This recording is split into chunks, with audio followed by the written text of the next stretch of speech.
Krishna. Radha Mataji, Suguna Mataji unmute பண்ணிக்கிறீங்களா? படிக்கலாம். ஹரே கிருஷ்ணா படிக்கலாம் மாதாஜி. மாதாஜி. ஹரே கிருஷ்ணா மாதாஜி. ஹரே கிருஷ்ணா. ஸோ இன்னைக்கு அத்தியாயம் 7 பதம் 22. சதயா சதயா சதயா சதயா ஸ்ரத்தயா யுக்தஸ் சதயா யுக்த ஸ்ரத்தயா யுக்தஸ் சதயா யுக்த சதயா ஸ்ரத்தயா யுக்தஸ் சாதசயா சதயா யுக்த சதயா ஸ்ரத்தயா யுக்தஸ் சதயா ஸ்ரத்தயா யுக்த தஸ்யாராதனமீஹதே தஸ்யாராதனம் ஈஹதே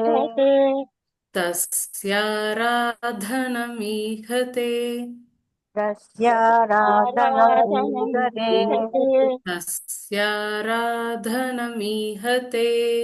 தஸ்யாராதனம் ஈஹதே லபதே ச ததः காமான் லபதே சா ததா காமான் லபதே ச ததः காமான் லபதே சததா காமான் லபதே ச ததः காமான் லபதே சததே காமான் மயைவ விஹிதான் ஹிதான் மயைவ விஹிதான் ஹிதான் மயைவ விஹிதான் ஹிதான் மயைவ விஹிதான் ஹிதான் மயைவ விஹிதான் ஹிதான் மயைவ விஹிதான் ஹிதான் சதயா ஸ்ரத்தயா யுக்தஸ் சதயா ஸ்ருதயா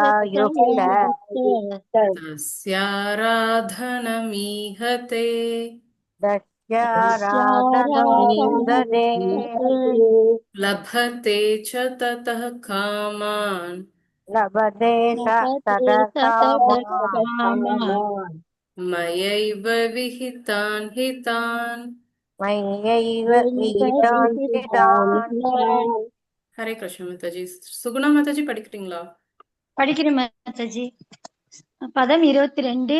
சதயா சத்யயா யுக்த தஸ்யாராதனம் ஈஹதே லபதே சதத காமான் மயைவ விஹிதான் ஹிதான். ஹரே கிருஷ்ண மாதாஜி. தேங்க்யூ மாதாஜி. ஹரே கிருஷ்ணா. இது இன்னைக்கு நம்ம மங்களார்த்தியோட 6வது ஸ்டான்ஸாவோட மொழிபெயர்ப்பு. வாணி மாதாஜி வாசிக்கிறீங்களா? நான் வாசிக்கவா? ஒரே நிமிஷம். வாணி மாதாஜி வாசிக்கிறீங்களா? இது எங்க இருந்து எனக்கு தெரியலம்மா எடுக்கிறதுக்கு. நாளைக்கு வாசிக்கிறேன். சரி, ஓகே. ரேணுகா மாதாஜி வாசிக்கிறீங்களா? நான் படிக்கிட்டேன் மாதாஜி. ஆன்மீக குரு மிகவும் அன்புக்குரியவர், ஏனெனில் அவர் விருந்தாவனத்தில்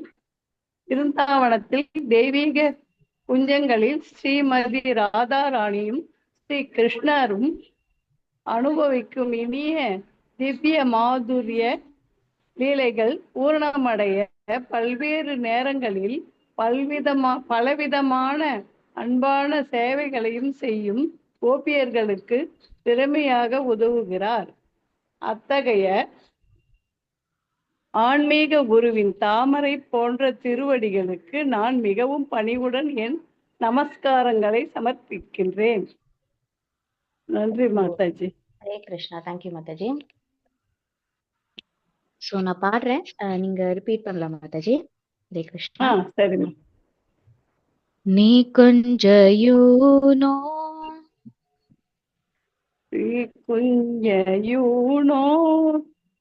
ரதிகேலி சேத்யை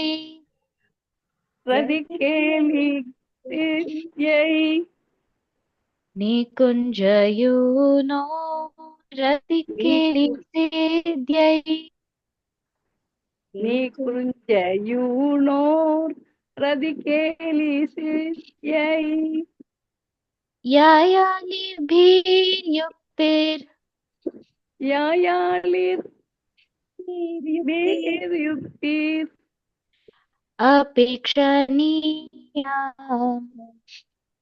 அபேஷனியா यायालिभिर्युक्तेर् अपेक्षणीया யாயாலிர் வேர் யுக்தீர் அபேஷனியா तत्रादिदाक्ष्याद् தத்ராதிதாக்ஷ்யாத்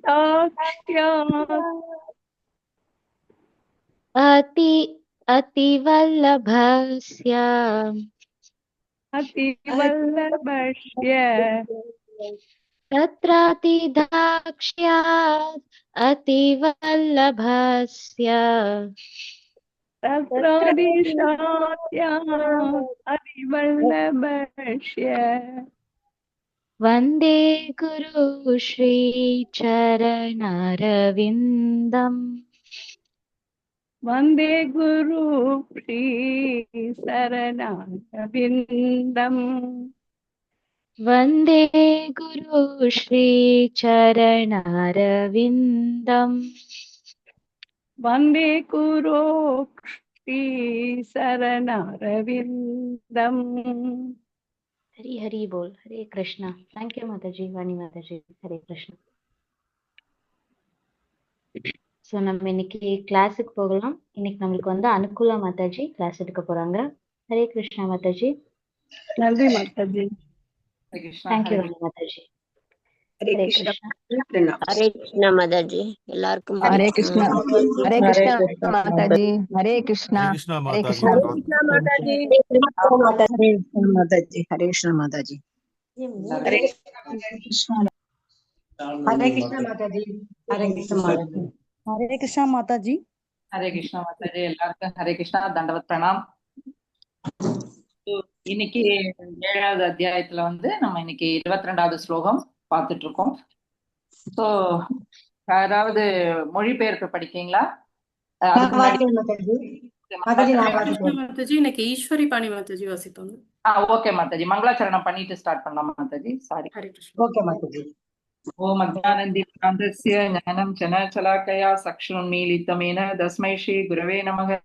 நமோ ஓம் விஷ்ணு பாதாய கிருஷ்ண பிருஷ்டாய பூதலே ஸ்ரீமதே பக்தி வேதாந்த சுவாமி நமஸ்தே சரஸ்வதி தேவ கௌரவாணி பிரச்சரணே நிர்விசேஷ சூன்ய வாசாச்சி தீர்த்ததாரிணி தேவ ஸ்ரீ கிருஷ்ண சைத்தன்ய பிரபு நித்யானந்த ஸ்ரீ அத்வைத கதாதர ஸ்ரீ வாசாதி கௌர பக்த விருந்த.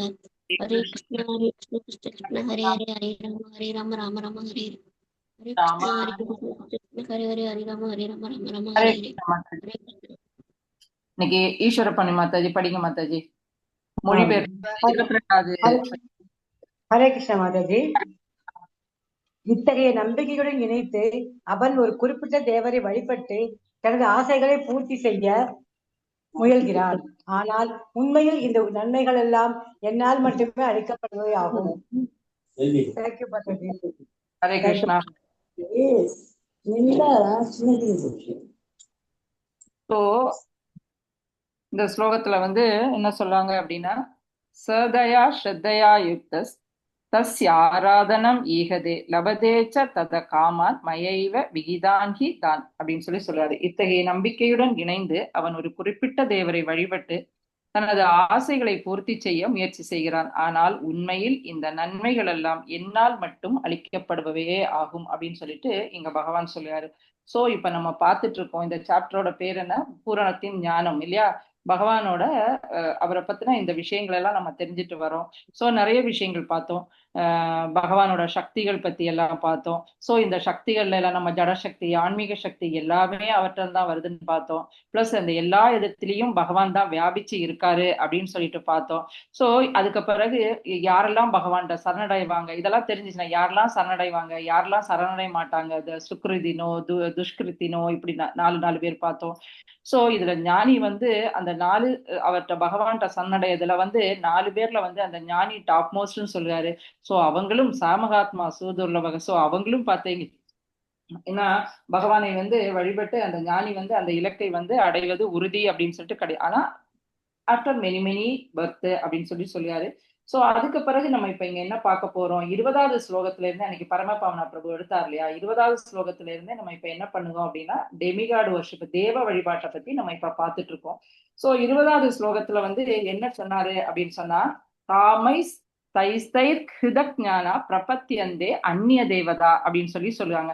சம்டைம்ஸ் இப்படி பகவானை வந்து வழிபடாம என்ன பண்ணுவாங்க, இந்த ஜட ஆசைகளால் அழகழிக்கப்பட்டவர்கள் அப்படின்னு. சோ இந்த ஜட இச்சைகளால அழகழிக்கப்பட்டவர்கள் என்ன பண்ணுவாங்க அப்படின்னா பிரபத்தியந்தே அந்நிய தேவதா, அவங்க அந்நிய தேவதைகள் தேவர்களை வந்து அவங்க சரணடைவாங்க அப்படின்னு சொல்லுவாங்க. சோ நேத்துக்கு மாதாஜி என்ன சொன்னாங்க அப்படின்னு சொன்னா, அந்த தேவதைகளை வழிபட்டவங்க அதற்கான நம்பிக்கையை வந்து நான் தான் கொடுக்கேன் அப்படின்னு சொல்ல விததாம் அகம் அப்படின்னு சொல்லுவாரு. அகம்னா நான் தான், விததாம் அந்த நம்பிக்கையும் யாரு கொடுக்காரு, பகவான் தான் கொடுக்கேன் அப்படின்னு ஏன் அந்த நம்பிக்கையை கொடுத்தாரு அப்படின்னு சொன்னா, நேற்றுக்கு மாதாஜி சொன்னாங்க இல்லையா, எல்லாருக்குமே ஒரு சுதந்திரம் கொடுத்திருக்காங்க. அந்த சுதந்திரத்துல வந்து பகவான் வந்து தலையிடுகிறது இல்லை. ஏன்னா எல்லாரோட ஹிருதயத்திலையும் அவர் பரமாத்மாவாக இருக்காரு. சோ அந்த பரமாத்மாவா இருந்து அந்த இச்சையை பூர்த்தி பண்ணுவார். இல்லைன்னா சுதந்திரத்துக்கு அர்த்தமே இல்லை இல்லையா. சோ அதனால பகவான் அந்த சுதந்திரத்தை வந்து கொடுக்காரு. அதனால நீ என்ஜாய் பண்ணிட்டு திருப்பி வா அப்படின்னு பகவான் சொல்லுவாரு. சோ எக்ஸாம்பிள் நம்ம எப்ப எடுத்துக்கலாம் அப்படின்னா, ஒரு குழந்தை இருக்கு, சம்டைம்ஸ் ஒரு சூடா இருக்கும், இல்ல ஐஸ்கிரீமா இருக்கலாம், இல்லது பாத்தீங்கன்னா கரண்டா இருக்கலாம். இப்படி ஏதாவது ஒண்ணுக்குவாக வருவது அது டச் பண்ணதுக்கு அடம் பிடிக்கும்.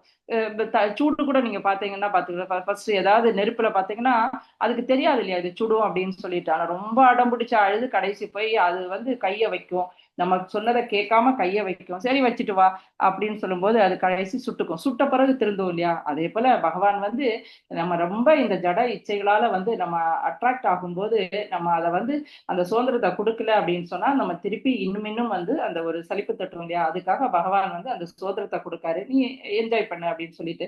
சோ அப்ப வந்து அதுல போயிட்டு திருப்பி அந்த மாயால வந்து ஒரு அலைகழிப்பு, ஒரு வெறுப்பு, ஒரு என்ன சொல்றது வந்து அவன் திருப்பி தனக்கிட்ட வரணும். ஆக்சுவலி மெயின் விஷயம் என்ன அப்படின்னா பகவான்கிட்ட சரணடையணும். இதுதான் அவனை வந்து மகிழ்விக்கும் அப்படின்னு சொல்லிட்டு, இதுதான் இதோட இறுதி முடிவு, அதுதான். சோ அது பட்டது போல திருத்தும் அப்படின்னு சொல்லி. சோ இன்னையோட ஸ்லோகத்துல, போன ஸ்லோகத்துல அந்த நம்பிக்கையை வந்து பகவான் கொடுக்காரு அப்படின்னு சொல்லி பார்த்தோம். இன்னையோட ஸ்லோகத்துல என்ன சொல்ல வராங்க அப்படின்னு சொன்னா, அந்த வேர்டு மீனிங் பார்க்கலாம்.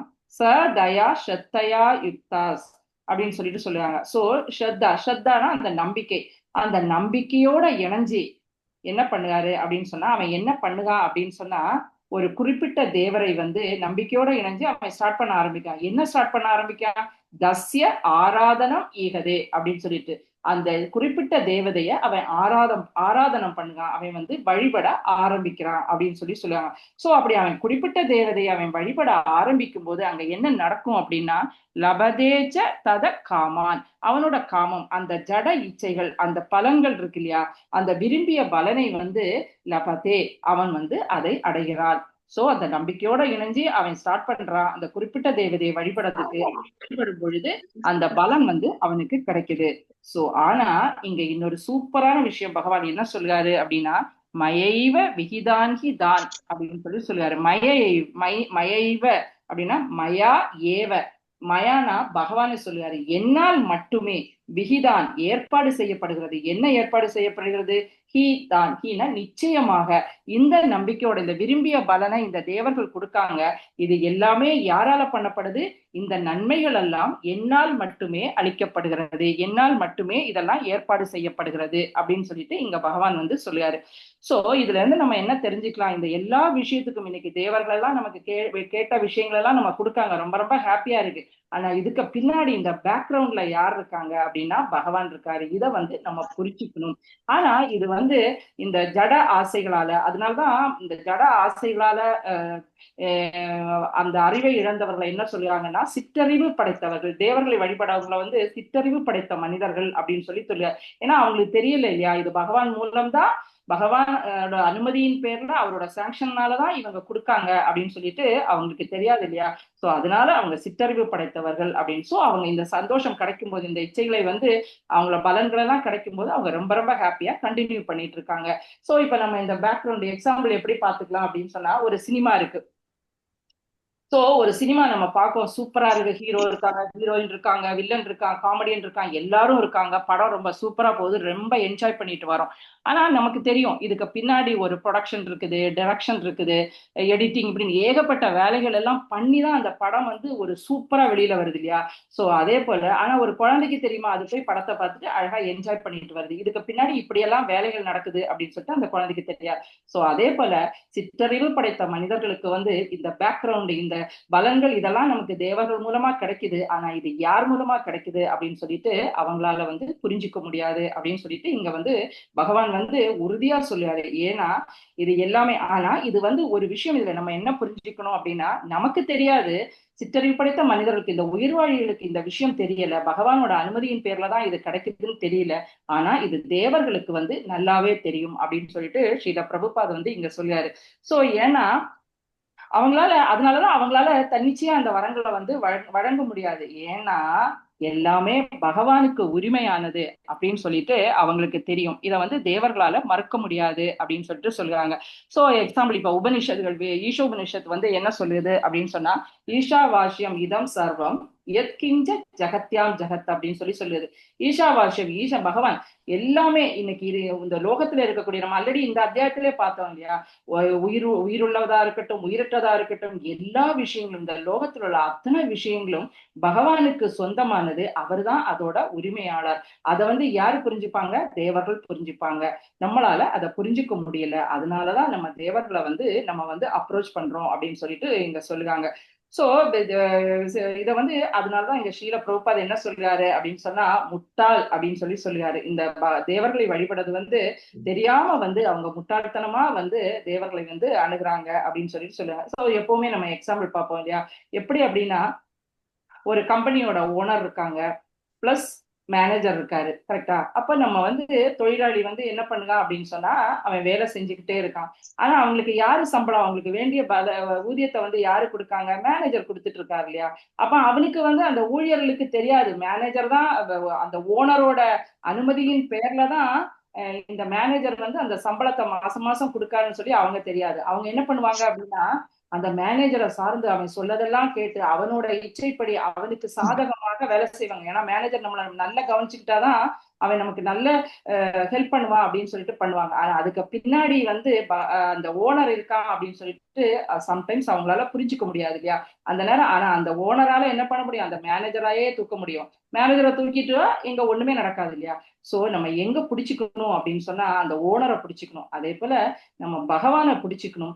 இந்த ஆட்டோமேட்டிக்கா இந்த தேவர்கள் மூலமா நடக்கக்கூடிய எல்லா விஷயங்களும் வந்து நமக்கு ஆட்டோமேட்டிக்கா நடக்கும். நமக்கு என்ன வேணும் என்ன வேண்டாம் அப்படின்னு சொல்றது அது பகவானுக்கு தெரியும். அதை அவர் வந்து செய்வார். எது நல்லது எது கெட்டதுன்னு அவருக்கு மட்டும்தான் தெரியும். ஆனா நமக்கு அந்த சுதந்திரம் இருக்கிறதுனால நம்ம கேட்டோம்னா தேவர்கள் கொடுத்துருவாங்க.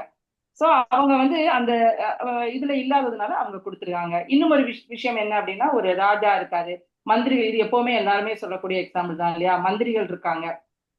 ஆனா நமக்கு ஒரு ஒரு ஒரு சின்ன விஷயங்கள், சில விஷயங்களை வந்து இந்த ஒரு ஒரு குடிமகன் என்ன நினைப்பா அப்படின்னா, ஒரு பிரஜை என்ன நினைப்பாங்க அப்படின்னு சொன்னா, நமக்கு ஏதாவது ஒரு விஷயம், நமக்கு ஒரு சம் பெனிஃபிட்டுக்காக நம்ம என்ன பண்ணுவோம் அப்படின்னா, அந்த மினிஸ்டர்ஸை தான் நம்ம வந்து மந்திரிகளை தான் நம்ம அப்ரோச் பண்ணுவோம் இல்லையா? ஒரு குறிப்பிட்ட விஷயத்துக்கு ஒரு குறிப்பிட்ட மந்திரிகள் இருப்பாங்க, அந்த விஷயங்களுக்காக அவங்கள வந்து நம்ம நாடுவோம். ஆனா அங்க அந்த ராஜாவோட அப்ரூவல் பேர்ல தான் இந்த மந்திரி வந்து ஹெல்ப் பண்ண முடியும் இல்லையா?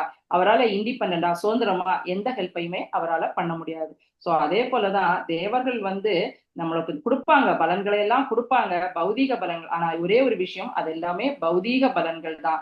அதுவும் அவங்க அனுமதியின் பேர்ல, பகவானோட அனுமதியின் பேர்ல தான் அவங்களால கொடுக்க முடியும். அவங்களால தன்னிச்சையாக அதை கொடுக்க முடியாது அப்படின்னு சொல்லிட்டு இந்த ஸ்லோகத்துல இருந்து நம்ம கிளியரா புரிஞ்சுக்கலாம்.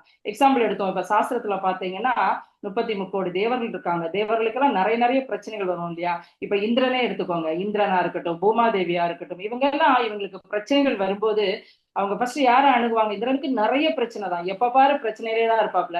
சோ அப்ப பிரச்சனை இருக்கும்போது அவன் யாரை அணுகுது அப்படின்னா பிரம்மாட்ட ஓடி போவாங்க. சோ பிரம்மா முதல் உயிர்வாழி தான், இந்த 2வது விசர்கா தான். அவர் கிரியேஷன் எல்லா விஷயங்களையும் பண்ணியிருக்கார், இருந்தாலும் அவரால் எந்த ஹெல்ப்புமே பண்ண முடியாது. சோ அவங்க எங்க போறாங்க? பகவான்கிட்ட தான் கூட்டிட்டு போறாங்க. கூட்டிட்டு போய் தான் அதோட சொல்யூஷனை வந்து அவங்களுக்கு கிடைக்குது. சோ இது மூலமா நம்ம என்ன படிச்சுக்கணும்னா, தேவர்களால தன்னிச்சையாக சுதந்திரமாக எந்தவித உதவியையும் பண்ண முடியாது. பகவானோட சாங்ஷன் பேர்ல தான் பண்ண முடியும். இதை கிளியரா புரிஞ்சுக்கணும். இது வந்து பக்தர்களுக்கு பகவானோட பிரபுபாதிங்க என்ன சொல்றாரு அப்படின்னா, பகவானோட பக்தர்களுக்கு இது கிளியரா தெரியும். அதனால அவங்க என்ன பண்ணுவாங்க அப்படின்னா, இந்த இன்டைரக்ட் வே, இந்த மறைமுகமான வழியெல்லாம் போகாம அவங்க டைரக்டா என்ன பண்ணுவாங்க, பகவான்கிட்ட போவாங்க. இன்னொரு மெயின் விஷயம், அவங்க இந்த ஜட லாபம் இந்த விஷயங்களுக்காக அவங்க ஆசைப்படுவதும் இல்லை. எக்ஸாம்பிள் நம்ம எக்ஸாம்பிள் எடுத்துக்கோங்க. இப்ப துருவ மகாராஜா எடுத்துக்கோங்க. துருவ மகாராஜா ஸ்டார்டிங்ல அந்த பெரிய பொசிஷன் வேணும், ஆளுமை வேணும், அந்த என்ன சொல்றது, இந்திரிய சுகம், பொசிஷன், ஆளுமை, இது எல்லாத்துக்காகவும் அவர் போறாரு. ஆனா நாரதோட இன்ஸ்ட்ரக்ஷன் கிடைக்குது, இருந்தும் அவர் முயற்சி பண்ணி அந்த தீவிர முயற்சியில அவர் பகவானை தரிசனம் பண்ணாரு. ஆனா போனது என்னவோ அவர் ஜட லாபத்துக்காக தான். ஆனா அவர் பகவானை பார்த்தப்பறம் என்ன செய்யாரு, ஐயோ நான் ஒரு ஒரு வைரமே எனக்கு கிடைக்கும் போது நான் ஒரு கண்ணாடி துண்டுக்கு ஆசைப்பட்டுட்டேனே அப்படின்னு சொல்லிட்டு இங்க துருவ மகாராஜா சொல்லுவாரு. சோ அதே போல நீங்க பிரகலாத் எடுத்துக்கிட்டீங்கன்னாலும் அப்படிதான். அவங்க பகவானை அவர் டைரக்டா பாக்காரு. ஆனா பார்த்த உடனே அவர் என்ன கேட்காரு, எல்லாருமே இந்த ஜட ஆசைகளால, இந்த பந்தப்பட்ட ஆத்மாக்கள், இந்த பந்தப்பட்ட உயிர்வாழிகள் எல்லாமே இப்படி கஷ்டப்பட்டுட்டு இருக்காங்களே, இவங்க எல்லாருமே கிருஷ்ண பக்தியில உன்னோட சேவையில ஈடுபடணும் அப்படின்னு சொல்லிட்டு பிரகலாது கேட்பாரு. சோ இந்த ரெண்டு விஷயம், இதுல இருந்து நமக்கு ரெண்டு லெசன் கிடைக்குது. என்ன கிடைக்குது அப்படின்னு சொன்னா, நம்ம எதை கேட்கணும், எதை கேட்க கூடாது அப்படின்னு சொல்லிட்டு இந்த இடத்துல நம்ம புரிஞ்சுக்கலாம். ஏன்னா பகவான் சர்வ வியாபி இல்லையா, அவர் எல்லா இடத்துலயும் வீட்டிருக்காரு இல்லையா. சோ அவருக்கு தெரியாதது கிடையாது, நமக்கு என்ன கொடுக்கணும் என்ன கொடுக்க கூடாதுன்னு. ஒரு தாய்க்கு தெரியும் இல்லையா, தன் குழந்தைக்கு எது நல்லது எது கெட்டது அப்படின்னு. ஆனா குழந்தைக்கு சம்டைம்ஸ் தெரியாது, அடம் பிடிக்கும், எனக்கு இதுதான் வேணும் அப்படின்னு. ஒரு பீரியட்ல என்ன ரொம்ப அடம் பிடிக்கும் போது அவங்களால முடியாத டைம்ல சரி கொஞ்சோண்டு கொடுப்பாங்க, சரி போ அப்படின்னு சொல்லிட்டு. சோ அதுக்கப்புறம் அந்த குழந்தை கஷ்டப்பட்ட பிறகு அந்த குழந்தைக்கு தெரியும், சோ நம்ம அம்மா கரெக்டா தான் சொல்லியிருக்கா, நம்ம அதை தப்பா நம்ம ரெஃப்யூஸ் பண்ணிக்கிட்டோம் அப்படின்னு சொல்லிட்டு. சோ அதே போல எங்க சைத்தன்ய மகாபிரபுவோட சிஷ்டாஷகத்துல அவர் சொல்லியாரு, நா தனம் நா ஜனம் நா சுந்தரிம் கவிதாம்பா ஜெகதீஷ காமையே மம ஜன்மனி ஜன்மனீஸ்வரே பவதாத் பக்தி அகைத்துகி துகி அப்படின்னு சொல்லுவாரு. இங்க என்ன சொல்ல வர்றாரு அப்படின்னா, இந்த தனம் எனக்கு வேண்டாம், இந்த ஜனங்கள் என் கூட ஒரு கூட்டம் இருக்கு இல்லையா, அந்த கூட்டங்கள் என்னை சுத்தி வேண்டாம், எனக்கு அழகான பெண்கள் கூட வேண்டாம், எப்பவுமே மம ஜன்மனி ஜன்மனி அப்படின்னா ஜென்ம ஜென்மமா பிறவிதோறும் உன்னோட காரணமற்ற பக்தி சேவையில நான் ஈடுபடணும், அது மட்டும்தான் என்னோட ஆசை அப்படின்னு சொல்லிட்டு சைத்தன்ய மகாபிரபு சொல்லுவாரு. சோ இப்படிதான் நம்மளோட ஆசை இருக்கணும் அப்படின்னு சொல்லலாம். ஆழ்வார் கூட நிறைய இடத்துல பாடியிருக்காங்க, எனக்கு பாட்டு பெருசா தெரியல. பெரிய ஆழ்வார் கூட அவரோட எந்தை தந்தை அப்படின்னு வரும், யாருக்கா தெரியுமான்னு தெரியல. சோ அவர் பாடியிருப்பாரு, எப்படி நம்ம எதை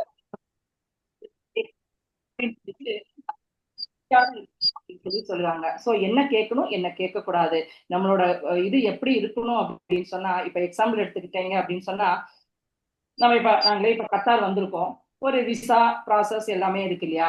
சோ இந்த விசாவோட இது தீர்ந்துச்சு அப்படின்னா, முடிஞ்சிச்சு, எக்ஸ்பைரி ஆயிடுச்சு அப்படின்னா நம்ம இந்தியாவுக்கு போய் தான் ஆகணும். நம்மளோட நாடு இந்தியா தான், பௌதிகமா எடுத்துக்கிட்டோம்னா இது இந்தியா தான், அங்க நம்ம போய் தான் ஆகணும், இங்க இருக்க முடியாது இல்லையா.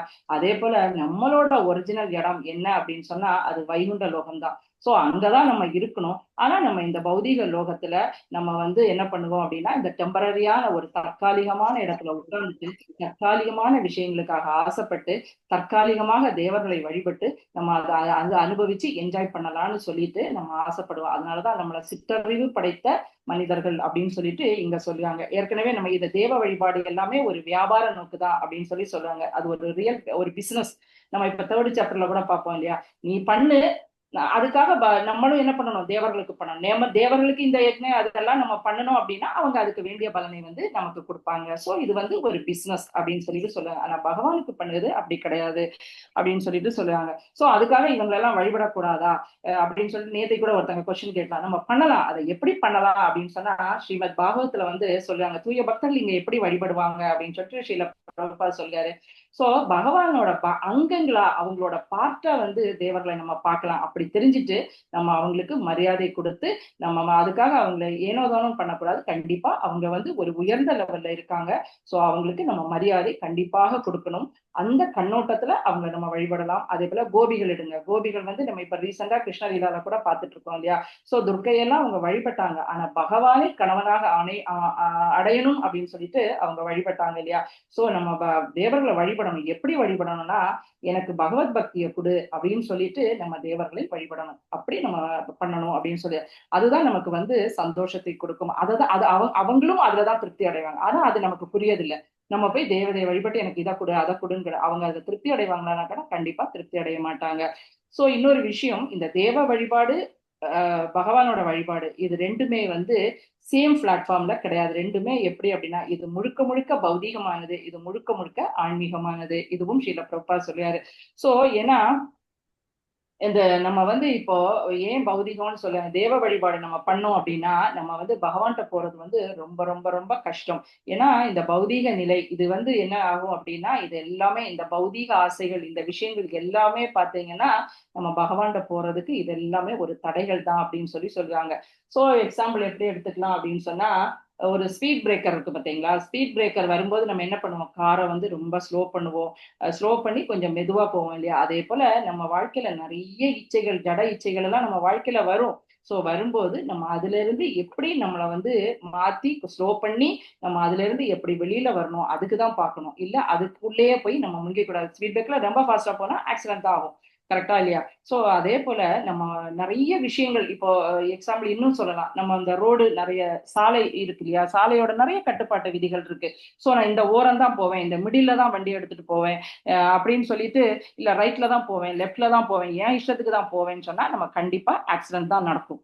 கரெக்டா? நம்ம பக்காவா நம்ம வண்டியை ஓட்டல அப்படின்னா. அதே போல ஆன்மீகத்திலையும் சில கட்டுப்பாட்டு விதிகள்லாம் இருக்கு. சோ அந்த கட்டுப்பாட்டு விதிகளை நம்ம அழகா நம்ம சூப்பரா நம்ம ஃபாலோ பண்ணிட்டு வந்தோம் அப்படின்னா இந்த வாழ்க்கையை வந்து நம்ம சுகமா இருக்கும் அப்படின்னு சொல்லுங்க. சுசுகம் கர்த்தும் அவ்வியம். சோ இந்த பக்தி வந்து ரொம்ப சுகமானது அப்படின்னு சொல்லிட்டு, அப்படி பண்ணல அப்படின்னா அது ஒரு பைத்தியக்காரத்தனம் இல்லையா? இப்படி சாலையில வந்து உன் இஷ்டத்துக்கு ஓட்டுனேன்னா அது பைத்தியக்காரத்தனம் தானே. அதே போல நம்ம வந்து நம்ம இங்க வந்து நம்மளோட வாழ்க்கையை வந்து நம்ம ஒரு கட்டுப்பாட்டு விதிகளுக்கு உட்பட்டு தான் வாழணும். அப்பதான் நம்மளோட வாழ்க்கை வந்து சுகமா இருக்கும். இப்போ குழந்தை இருக்கு, குழந்தை வந்து ஒரு அம்மா வந்து காய் கட் பண்ணிட்டு இருக்காங்க, ஏதோ ஒரு கத்தி வச்சு பண்ணிட்டு இருக்காங்க. அந்த குழந்தை அந்த கத்தியை கொடு கத்தியை கொடு கத்தியை கொடுங்க, அம்மா கொடுக்க மாட்டாங்க. சம்டைம்ஸ் அந்த கத்தியை அட்டம் பிடிச்சி புடுங்கிக்கிச்சின்னு வச்சுக்கோங்களேன், அது குத்திக்கும், அது கையே குத்திக்கும் இல்லையா? சோ அதே போலதான் அதுக்கப்புறம் சொல்லும், ஐயோ கை குத்திக்குச்சு, அதுக்கப்புறம் அழும். அப்ப ஏமா தந்த அப்படி இப்படின்னு அது சொல்லும் இல்லையா? அதே போல பகவான் வந்து சில நேரங்கள்ல வந்து நமக்கு வந்து நம்ம நினைக்கும் பகவான் எதுவும் கொடுக்கறதில்லை. பகவான் நமக்கு எது நல்லதோ அதை தான் கொடுப்பாரு. சில நேரங்கள்ல சில விஷயங்களை இந்த ஜட லாபங்களை வந்து அவர் பக்தனுக்கு கொடுக்கறதில்லை. ஏன்னா இதுக்குள்ள முங்கி இதனால கஷ்டப்பட்டு அவன் நம்ம கிட்ட வந்து சேரமாட்டானே, அந்த ஒரு விஷயத்துக்காக பகவான் வந்து இந்த விஷயங்களை வந்து கொடுக்கறதில்லை. ஆனா இந்த சிற்றறிவு படைத்தவர்கள், இந்த பைத்தியகார முட்டாள்தனமா இருக்கவங்க என்ன நினைப்பாங்க, இந்த ப்ராப்பர் நாலேஜ் இல்லாதவங்க என்ன நினைப்பாங்க, சோ பகவான் தான் இதெல்லாம் தரலையே, அப்ப நம்ம தேவர்களை போய் வழிபட்டு இதெல்லாம் நம்ம வாங்கிப்போம் அப்படின்னு சொல்லிட்டு அவங்க வந்து முட்டாள்தனமா அந்த முடிவுகளை எடுப்பாங்க அப்படின்னு சொல்லிட்டு இந்த இடத்துல சொல்லுவாங்க. சோ இதுல மெயினா இந்த விஷயம், இந்த ஸ்லோகத்துல இருந்து நம்ம என்ன தெரிஞ்சுக்கணும் அப்படின்னா, நம்மளோட வாழ்க்கையில வந்து நமக்கு நிறைய சம்டைம்ஸ் வெல்த் வரலாம், நிறைய செல்வங்கள் வரலாம், இல்ல நமக்கு நல்ல நாலேஜ் இருக்கலாம், நல்ல ஒரு பொசிஷன் இருக்கலாம், ஜென்ம ஐஸ்வர்ய சுத அப்படின்னு சொல்லிட்டு குந்தி தேவி சொல்லுவாங்க. நிறைய விஷயங்கள் இருக்கலாம், நல்ல பெர்த் இருக்கலாம். சோ இப்படி எல்லா விஷயங்களும் நமக்கு கிடைச்சிருக்கலாம். சோ இந்த விஷயங்கள் எல்லாம் நம்ம எங்க இருந்து கிடைச்சது, அதை எப்பவுமே இந்த ஸ்லோகம் மூலமா நம்ம ஞாபகம் வச்சுக்கணும். சம்டைம்ஸ் நான் இவங்களை வழிபட்டேன் அதனாலதான் எனக்கு இதெல்லாம் கிடைச்சது இதெல்லாம் கிடைச்சது அப்படின்னு நம்ம நினைக்கலாம். ஆனா இதுக்கெல்லாம் பின்னாடி வந்து யார் இருக்காங்க அப்படின்னா, த சுப்ரீம், த பகவான், அவர் தான் இருக்காரு அப்படின்னு சொல்லிட்டு நம்ம எப்பவுமே நம்மளோட வாழ்க்கையில ஞாபகம் வச்சுக்கணும். அது வந்து இந்த ஸ்லோகம் மூலமா நம்ம புரிஞ்சுக்கலாம். ஓகே, ஹரே கிருஷ்ணா. சோ அடுத்த ஸ்லோகத்துல என்ன பண்ணுது, இப்படி தேவர்களால கிடைக்கக்கூடிய இந்த பலன் எப்படிப்பட்டது அப்படின்னு சொல்லிட்டு நம்ம பார்க்கலாம். ஓகே, ஹரே கிருஷ்ணா. இதுல ஏதாவது டவுட் இருந்தா பின்னாடி கேளுங்க. ஹரே கிருஷ்ணா. கிருஷ்ணலீலா போலாம். नारायणं नमस्कृत्यं नरं चैव नरोत्तमं देवीं सरस्वतीं व्यासं ततो जयमुदीरयेत्। नष्टप्रायेषु अभद्रेषु नित्यं भागवत सेवया भगवती उत्तमश्लोके भक्तिर्भवती नैष्टिकी। मुखं करोति वाचालं पङ्गुं लङ्घयते गिरिं यत्कृपातमहं वन्दे श्रीगुरुदिनदारिणं श्रीपरमानन्दमाधवं श्रीचैतन्य ईश्वरम्। ओम नमो भगवते वासुदेवाय, ओम नमो भगवते वासुदेवाय, ओम नमो भगवते वासुदेवाय। हरे कृष्ण। हरे कृष्ण प्रभु. சோ இன்னைக்கு நம்ம அத்தியாயம் 61 பார்க்க போறோம். கிருஷ்ணரின் வம்சாவளி அத்தியாயத்தோட பேரு. ஸோ நேத்துக்கு வந்து ருக்மணியும் கிருஷ்ணரோட உரையாடல் பத்தி பார்த்தோம். ரொம்ப சூப்பரா நல்லா ரொம்ப அழகா எடுத்தாங்க மாதாஜி. ஸோ இன்னைக்கு அவரோட வம்சாவளியை பத்தி நம்ம பார்க்க போறோம். கிருஷ்ணருக்கு வந்து கிருஷ்ணருக்கு வந்து 16,108 மனைவிகள். இப்ப கொஞ்ச நாளாவே அந்த சர்ச்சை போயிட்டு இருக்கு இல்லையா? ஸோ இதுக்கு கண்டிப்பா கிளாஸ் இருக்கு. அதுல வந்து உங்களோட டவுட்டை வந்து கிளாரிஃபை பண்ணிக்கோங்க. ஸோ கிருஷ்ணருக்கு வந்து 16,108 மனைவிகள் இருக்காங்க. ஸோ அவங்க ஒவ்வொருத்தங்களுக்கும் பார்த்தீங்கன்னா 10 குழந்தைங்க வந்து பிறக்குது. அவங்க ஒவ்வொருத்தருக்கும் 10 மகன்கள் பிறக்காங்க. அந்த மகன்கள் எல்லாமே பகவான் வந்து 6 விஷயங்கள் பூரணமா கொண்டவர். நம்ம படிச்சிருக்கோம் இல்லையா? பலமா இருக்கட்டும், அழகு, அறிவு, புகழ், துறவு, செல்வம், தியாகம். சோ இப்படி வந்து 6 விஷயங்கள் பூரணமா கொண்டவர் இல்லையா? சோ அவரோட 10 பசங்க கூட அந்த அளவுக்கு வந்து அந்த சிறப்புகள் எல்லாம் அவங்க கிட்டயும் இருந்தது அப்படின்னு சொல்லிட்டு இந்த அத்தியாயத்துல வந்து சொல்லுவாங்க. கிருஷ்ணரோட இந்த 16,108 மனைவிகள் கூட அப்படி நார்மலான பர்சன்ஸ் எல்லாம் கிடையாது. அவங்க எல்லாருமே ராஜகுமாரிகள் தான். அந்த பகவான் இதுல வந்து அந்த 16,108 மனைவிகள் இருக்காங்க இல்லையா? எல்லாரோட வீடுகள்லயும் வந்து பாத்தீங்கன்னா அவர் 16,108 அவர் வியாபிச்சு எப்போதுமே அவங்களோட கிரகஸ்த லைஃபை வந்து அவர் லீட் பண்ணாரு. சோ அப்ப அவங்க எல்லாம் என்ன நினைக்காங்க அப்படி இருக்கும்போது அந்த மனைவிகள் எல்லாம் என்ன நினைக்காங்களா அப்படின்னு சொன்னா, சோ அவங்களுக்கு தெரியாது இல்லையா இந்த விஷயம். அவங்க நினைக்க ஐயோ பகவான் என்கிட்டதான், ஒவ்வொரு மனைவிகளும் நினைப்பாங்க என்கிட்டதான் இவ்வளவு பிரியமா இருக்காரு, எனக்கு தான் இவ்வளவு சேவை செய்யாரு, நான் தான் ரொம்ப முக்கியம் அப்படின்னு சொல்லிட்டு எனக்கு பகவான் கீழ்ப்படிஞ்சு இந்த விஷயங்கள் எல்லாம் பண்ணுவாரு அப்படின்னு சொல்லிட்டு அவங்க எல்லாருமே நினைப்பாங்களாம். ஆனா உண்மையில என்ன நடக்குது அப்படின்னா பகவானுக்கு யாருக்கு மேலேயுமே பற்றுதல் கிடையாது. ஏன்னா அவர் ஆத்மராமா இல்லையா? சுய திருப்தி உடையவர். அவருக்கு இன்னொருத்தங்க மூலமா, நமக்கு எப்படி இன்னொருத்தங்க மூலமா ஒரு சந்தோஷத்தை தேடிப்போம் இல்லையா? இன்னொருத்தங்க மூலமா ஒரு இன்பத்தை தேடிப்போம் அப்படின்னு சொல்லிட்டு ஏதாவது ஒரு விஷயத்துக்கு நம்ம ஒருத்தங்களை நாடுவோம். ஆனா பகவானுக்கு வந்து யாரையுமே நாடணும்னு ஒரு அவசியம் கிடையாது. அவர் சுய திருப்தி உடையவர். அவர் வந்து ஆத்மா ராமா. அதனால அவர் வந்து, ஆனா அவங்க அப்படி நினைச்சிட்டாங்க நம்ம கிட்டதான் பிரியமா இருக்காரு, அதனால நமக்கு ஒரு சேவை, இப்ப நம்ம கூட ஒரு விஷயம் ஆகணும் அப்படின்னு சொன்னா நம்ம தாஜா பண்ணுவோம் இல்லையா? நம்ம ஹஸ்பண்டா இருக்கட்டும், ஒய்ஃபா இருக்கட்டும், ஐயோ எப்படியாவது இந்த விஷயத்தை இவர் பண்ணி கொடுத்துட மாட்டாரா, அதுக்காக நம்ம கொஞ்சம் பாசமா இந்த சர்வீஸ் எல்லாம் நம்ம பண்ணுவோம் இல்லையா? ஏன்னா நம்மளால நம்ம சுய திருப்தி கிடையாது, நம்ம வந்து இன்னொருத்தங்களை தான் தேடி இருக்கணும். ஆனா பகவானுக்கு இந்த எந்த அவசியமும் கிடையாது. அவரு தன்னிறைவு பெற்றவர், ஆத்மாராமா. சோ அதனால அவருக்கு யாரு மேலுமே இச்சா துவேஷா, அவருக்கு இச்சையும் கிடையாது, துவேஷமும் வெறுப்பும் கிடையாது. எல்லா மனைவிகள்கிட்டையும் இருந்து சமூகம் சர்வபூதேஷோ, அவர் எல்லா மனைவிகளிடம் எப்படி இருந்தாரு அப்படின்னா எந்தவித பார்ஷியாலிட்டியும் இல்லாம, பாரபட்சம் இல்லாம அவர் ஒரு கிரகஸ்தனாக இருந்து அவங்க எல்லாரையுமே சந்தோஷப்படுது. அவரோட டியூட்டிய பக்காவா பண்ணினாரு பகவான் அப்படின்னு சொல்லுவாரு. சோ அவருக்கு ஒரு மனைவி கூட தேவையில்லை இல்லையா? அவங்க எல்லாருமே. ஆனா இவங்க எல்லாம் ஏன் இப்படி நினைக்காங்க அப்படின்னா அவங்க எல்லாருமே நம்ம பார்த்திருக்கோம், இது சர்ச்சை கூட வரலாம். சோ பெண்கள் வந்து நம்ம படிக்கும் போதே வேதத்துல ஒரு லெஸ் இன்டெலிஜென்ட் அப்படின்னு படிப்போம் இல்லையா? சோ அவங்க வந்து ரொம்ப வந்து அவங்களால பெண்களா இருக்கிறதுனால இந்த விஷயங்கள் எல்லாம் அவங்களுக்கு பக்காவா புரிஞ்சுக்க முடியல. குந்தி தேவி கூட குந்தியோட பிரார்த்தனைகள் சொல்லுவாங்க, என்னால ஒன்னு அணுக முடியாது, நான் பெண்ணா இருக்கிறதுனால, ரொம்ப அழகா சொல்லியிருப்பாங்க. சோ அதே போல இந்த பெண்கள் வந்து அவங்களால பகவானோட அந்த உன்னதத்தை, அந்த இதை வந்து அவங்களால புரிஞ்சிக்க முடியல. சோ அடுத்தது கிருஷ்ணரின் மனைவிகள், இந்த அரசகுமாரிகள் எல்லாருமே அடுத்த விஷயம் என்ன சொல்லுவாங்க, அவங்க எல்லாருமே டாப் மோஸ்ட், எல்லாருமே ரொம்ப ரொம்ப அழகா இருந்தாங்களாம். ஆனா அவங்களே என்ன பண்ணுவாங்க, கிருஷ்ணன் மதன மோகன் இல்லையா? சோ அந்த அவரை வந்து பாத்தீங்கன்னா அவங்க எல்லாருமே அவரோட கண்களா இருக்கட்டும், நம்ம ஏற்கனவே பார்த்துட்டே வரோம் இல்லையா? அவரோட தாமரை கண்களா இருக்கட்டும், அவரோட முகமா இருக்கட்டும், அவரோட கரங்களா இருக்கட்டும், அவரோட காதுகளா இருக்கட்டும், சோ அவரோட பேச்சு இப்பதான் நாங்க பாகவத்துல பார்த்துட்டு வரோம். தேர்ட் கேண்டோல பார்த்த பகவானோட பேச்சு வந்து எக்ஸலண்ட் அப்படின்னு சொல்லுவாங்க, எக்ஸலன்சி அப்படின்னு சொல்லிட்டு. சோ டாப் மோஸ்ட், அவரோட வார்த்தைகளை மிஞ்சதுக்கு ஆளே கிடையாது அப்படின்னு சொல்ல அந்த அளவுக்கு குமாரர்கள்ட்ட அவர் பேசுவாரு, அவ்வளவு டாப் மோஸ்ட். அப்படி குமாரர்கள் வந்து 4 குமாரர்கள் வந்து மயங்கி போய் இருப்பாங்களாம் அவரோட பேச்சை கேட்டு. சோ அங்க பேசுறதுக்கு, சோ அந்த அளவுக்கு ஒரு இன்டென்ஷனோட, ஒரு டீப்பா அவ்வளவு அழகா பகவானால மட்டும்தான் அந்த விஷயத்த பண்ண முடியும். அவருக்கு சமமாகவும் யாராலையும் பண்ண முடியாது, அவருக்கு மேலையும் யாராலையும் பண்ண முடியாது. சோ அந்த அளவுக்கு அவரோட இனிய பேச்சுகளா இருக்கட்டும், அவரோட வேடிக்கையான விஷயங்களா இருக்கட்டும், இந்த எல்லாமே பாத்தீங்கன்னா ரொம்ப அந்த ராணிகள் எல்லாமே பாத்தீங்கன்னா அதனால ரொம்ப அட்ராக்ட் ஆகியிருந்தாங்களாம். சோ அதனால அவங்க என்ன பண்ணுவாங்க, ஓ இவர் இவ்வளவு டாப் மோஸ்ட், நம்மளே நினைப்போம் இல்லையா? ஒரு ஹை இடத்துக்கு போகும்போது சம்டைம்ஸ் நம்மளை நல்லா பாத்துக்கணும், நல்லா நல்ல ஒரு பார்ட்டி, ஒரு பெரிய இடங்களுக்கு போகும்போது நம்ம நம்ம நல்லா அலங்கரிச்சுட்டு ரொம்ப அழகா, சோ இங்க போனா இப்படி போனாதான் நமக்கு ஒரு மரியாதை இருக்கும் அப்படின்னு நம்ம நினைப்போம் இல்லையா? சோ அதே போல இவங்க வந்து பகவான் இவ்வளவு எக்ஸலண்டா இருக்காரு, இவ்வளவு அழகா இருக்காரு, சோ நம்மளும் ரொம்ப அழகா நம்ம வந்து ட்ரெஸ் பண்ணிக்கணும், நம்ம அழகா நம்ம வந்து இது பண்ணிக்கணும் அப்படின்னு சொல்லிட்டு அவங்க வந்து என்ன பண்ணுவாங்க, நல்ல மேக்கப் அந்த விஷயங்கள் எல்லாம் அவங்க பண்ணிட்டு எப்படியாவது அவரோட அந்த ஒரு பார்வையை வந்து நம்ம வேலை விட வைக்க மாட்டோமா அப்படின்னு சொல்லிட்டு இந்த ராணிகள் எல்லாம் பாத்தீங்கன்னா போறாங்களாம், இந்த அலங்காரம் எல்லாம் பண்ணிட்டு பகவான்கிட்ட போவாங்களாம். சோ ஆனா பகவான் வந்து இதனால எந்தவித அட்ராக்ஷனும் அவருக்கு இல்ல அப்படின்னு சொல்லிட்டு ஆச்சாரியா சொல்லுவாங்க. சோ பகவான் வந்து இந்த குழந்தைகள், இந்த 10 குழந்தைகள் 16,108 மனைவிகளுக்கும் 10 குழந்தைகள் இருக்கு. இந்த குழந்தைகள் எல்லாம் பாத்தீங்கன்னா நம்ம படிச்சிருக்கோம் இல்லையா, நம்ம வந்து இந்த அத்தியாயத்திலே பார்த்தோம் இல்லையா, பலம் பலவதாம் சாகம் அப்படின்னு சொல்லிட்டு காமராக விவர்ஜிதம், அந்த காமத்துக்காக இல்லாம அந்த ஒரு கிருஷ்ண உணர்வுள்ள ஒரு பக்தியில உள்ள ஒரு குழந்தைக்காக வந்து பகவான் எல்லாருக்கும் இந்த 10 குழந்தைகளை வந்து அவர் கொடுத்தாரு அப்படின்னு சொல்லிட்டு இந்த இடத்துல சொல்லுவாங்க. மத்தபடி அவங்க மேல எந்த விதமான காமமும் பகவானுக்கு இல்லை அப்படின்னு சொல்லுவாங்க.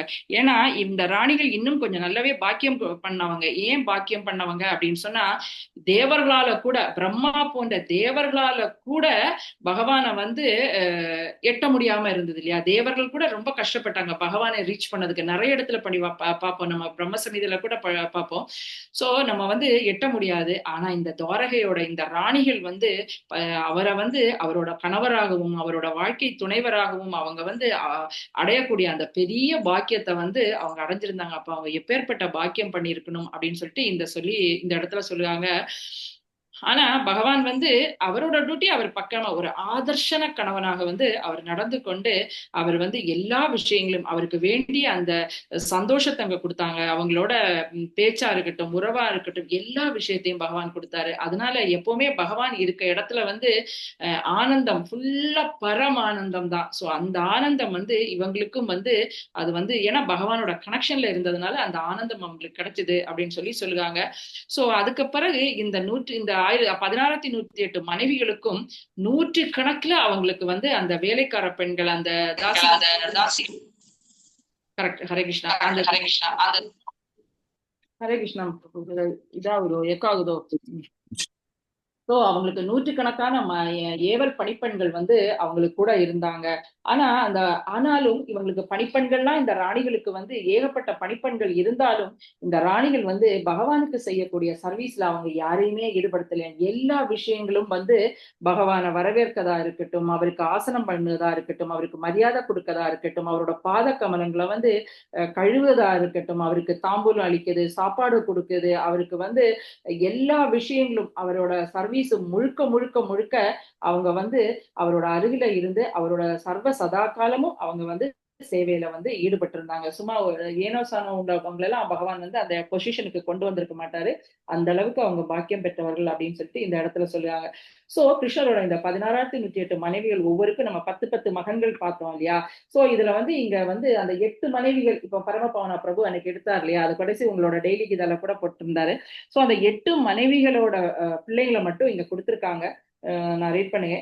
ருக்மணி ஃபர்ஸ்ட் வந்து ருக்மணிக்கு 10 பசங்க. பேர் என்னன்னா பிரதிம்னன், சாருதேஷ்ணன், சுதேஷ்ணன், சாருதேகன், சுஷாரு, சாரகுப்தா, பத்ராச்சாரு, சாருச்சந்திரன், விஷாரு மற்றும் சாரு அப்படின்னு ஒரு 10 பையங்க. அடுத்தது வந்து சத்யபாமாக்கு 10 பிள்ளைங்க. பானு, சுபானு, ஸ்வரபானு, பிரபானு, பானுமான், சந்திரபானு, பிரகத்பானு, அதிபானு, ஸ்ரீபானு மற்றும் பிரதிபானு. அடுத்தது வந்து பாத்தீங்கன்னா ஜாம்பவதிக்கு ஒரு 10 பசங்க. சாம்பன், சுமித்ரா, புருஜித், சதஜித், சகஸ்ரஜித், விஜயன், சித்திரகேது, வசுமான், திராவிடன் மற்றும் கிரது. ஜாம்பவதியோட அடுத்தது வந்து நக்னஜித் அரசனோட மகன் சத்யாக்கு ஒரு 10 பசங்க. வீரன், சந்திரன், அஸ்வசேனன், சித்ரகு, வேகவான், விருஷன், ஆமன், சங்கு, வசு மற்றும் குந்தி. அடுத்தது வந்து காலிந்திக்கு ஒரு 10 பசங்க. சுதன், கவி, விருஷன், வீரன், சுபாகு, பத்ரன், சாந்தி, தர்ஷன், பூர்ணவாசன் அண்ட் சோமகன். அடுத்த மனைவியான லக்ஷ்மணாக்கு ஒரு 10 பசங்க. பிரகோஷன், காத்ரவான், சிம்மன், பலன், பிரபலன், ஊர்த்துவகன், மகாசக்தி, சகன், ஓஜன் மற்றும் அபராஜித். அடுத்தது வந்து மித்ராவிந்தாக்கு 10 பசங்க. ஹர்ஷன், அனிலன், கிருத்ரன், பத்ரன், ஆனந்தன், மகாம்சன், பாவனன், வாகினி மற்றும் ஸ்ருதி அப்படின்னு சொல்லிட்டு. அடுத்தது பத்ரா அவங்களுக்கு 10 பசங்க, சங்கராமஜித், பிருகத், சேனன், சூரன், பிரசுரன், அரிஜித், ஜெயன், சுபத்ரன், பாமன், ஆயு மற்றும் சத்யகன். சோ மத்த இந்த 8 ராணிகளோட இந்த 10 குழந்தைங்களை வந்து இங்க சொல்லியிருக்காங்க. இது போக அந்த 16,108 100 மனைவிகளுக்கும் கூட 10 பசங்க இருந்தாங்க. ஆனா அதுக்கு பிறகு இப்படி அவரோட வம்சாவழி வந்து கோடி கணக்குல இப்படி வந்து போயிட்டு இருக்குது. இதுக்கு பிறகு பேரன், பேர குழந்தைங்க, கொள்ளு பேரன் இப்படி போயிட்டு இருக்கு. சோ இதுல வந்து ருக்மணியோட மூத்த பையன் நம்ம ஆல்ரெடி படிச்சோம், பிரதிம்னன். இந்த பிரதிம்னன் பாத்தீங்கன்னா அவன் ஆல்ரெடி பாத்தீங்கன்னா ஒரு சின்ன ஸ்டோரி இருக்கு, இப்ப டைம் இல்லாத சொல்லல. பிறப்பிலே வந்து அவன் மாயாவதி அப்படின்னு சொல்லி வந்து ஒருத்தங்களை வந்து அவர் பிரதிம்னனுக்கு கல்யாணம் பண்ணி வைக்காங்க. அதுக்கு பிறகு வந்து அவர் யார கல்யாணம் பண்ணுவாரு பிரதிம்னன் அப்படின்னு சொன்னா ருக்மவதி. இந்த ருக்மவதி யாரு அப்படின்னா நம்ம ஆல்ரெடி ருக்மி பார்த்தோம் இல்லையா, ருக்மணியோட அண்ணா. ருக்மணியோட அண்ணாவோட பொண்ணுதான் இந்த ருக்மவதி. சோ இவங்களுக்கு வந்து இந்த ருக்மவதிக்கும் இந்த பிரதிம்னனுக்கும் வந்து பிறக்கக்கூடிய குழந்தை தான் அனிருத்தா. இந்த அனிருத்தா வந்து பாத்தீங்கன்னா இனி கிருஷ்ணரோட இந்த முதல் மனைவி. ஏன் வந்து ருக்மி வந்து ரொம்ப ரொம்ப கோவத்துல இருந்தாப்புல இல்லையா, கிருஷ்ணரோட சண்டையில வந்து ருக்மணியை கடத்தின விஷயத்துல வந்து அவரு ரொம்ப ரொம்ப கோவத்துல இருந்தாரு. ரொம்ப துன்பம், அதனால ஒரு அவமரியாதை இதெல்லாமே அவருக்கு இருந்தாலும் கடைசி வந்து ஆனா ருக்மணி வந்து இங்க ருக்மி வந்து தன்னோட பொண்ணை வந்து பிரதிம்னனுக்கு வந்து கல்யாணம் பண்ணி வந்து கொடுக்குறாரு. ஏன் இப்படி கொடுக்காரு, இது உடனே பரீட்சித் மகாராஜாக்கு வந்து ரொம்ப ரொம்ப ஒரு ஆச்சரியமா இருக்கு. ஏன் எப்படி இவரு கொடுத்தாரு. அதுக்கு பிறகு அவரோட பேத்தியையுமே வந்து அனிருத்தாவுக்கு கல்யாணம் பண்ணி கொடுக்காரு. அந்த இடத்துலயும் அவருக்கு கனெக்ஷன் நடக்குது. சோ ஏன் இப்படி வந்து நடக்குது அப்படின்னு பரீட்சித்துக்கு ஆச்சரியமா இருக்கு. ஏன்னா 2 பேருமே ரொம்ப ரொம்ப எதிரிகளா இருந்தாங்க. கிருஷ்ணரும் ருக்மியும் ரொம்ப ரொம்ப எதிரிகளா இருந்தாங்க. அப்ப எப்படி இது வந்து நடந்தது அப்படின்னு சொல்லுவாங்க. அப்ப சுகதேவ கோஸ்வாமி வந்து ஆல்ரெடி சுகதேவ கோஸ்வாமி பிறப்புல இருந்தே ஒரு இது இல்லையா, அவர் ஒரு ஆத்மராமா, ஒரு பரமஹம்சா இல்லையா. சோ அதனால அவருக்கு வந்து பரீட்சித் மகாராஜாவோட ஆச்சரியமா இருக்கட்டும், அவரோட இச்சை, அவரோட அவர் என்ன தெரிஞ்சுக்கணும், இந்த விஷயம்லாம் தெரியுது. சோ அப்ப அவர் வந்து ஆன்சர் பண்றாரு. ஏன்னா கிருஷ்ணருக்கும் ருக்மணிக்கும் வந்து பிரதிம்னன் வந்து யாரு அப்படின்னா மன்மதனோட அவதாரம் பிரதிம்னா. சோ ரொம்ப ரொம்ப அழகுல வந்து ரொம்ப ரொம்ப சூப்பரா இருந்தாராம் பிரதிம்னா. சோ பிளஸ் அது ஒரு விஷயம்.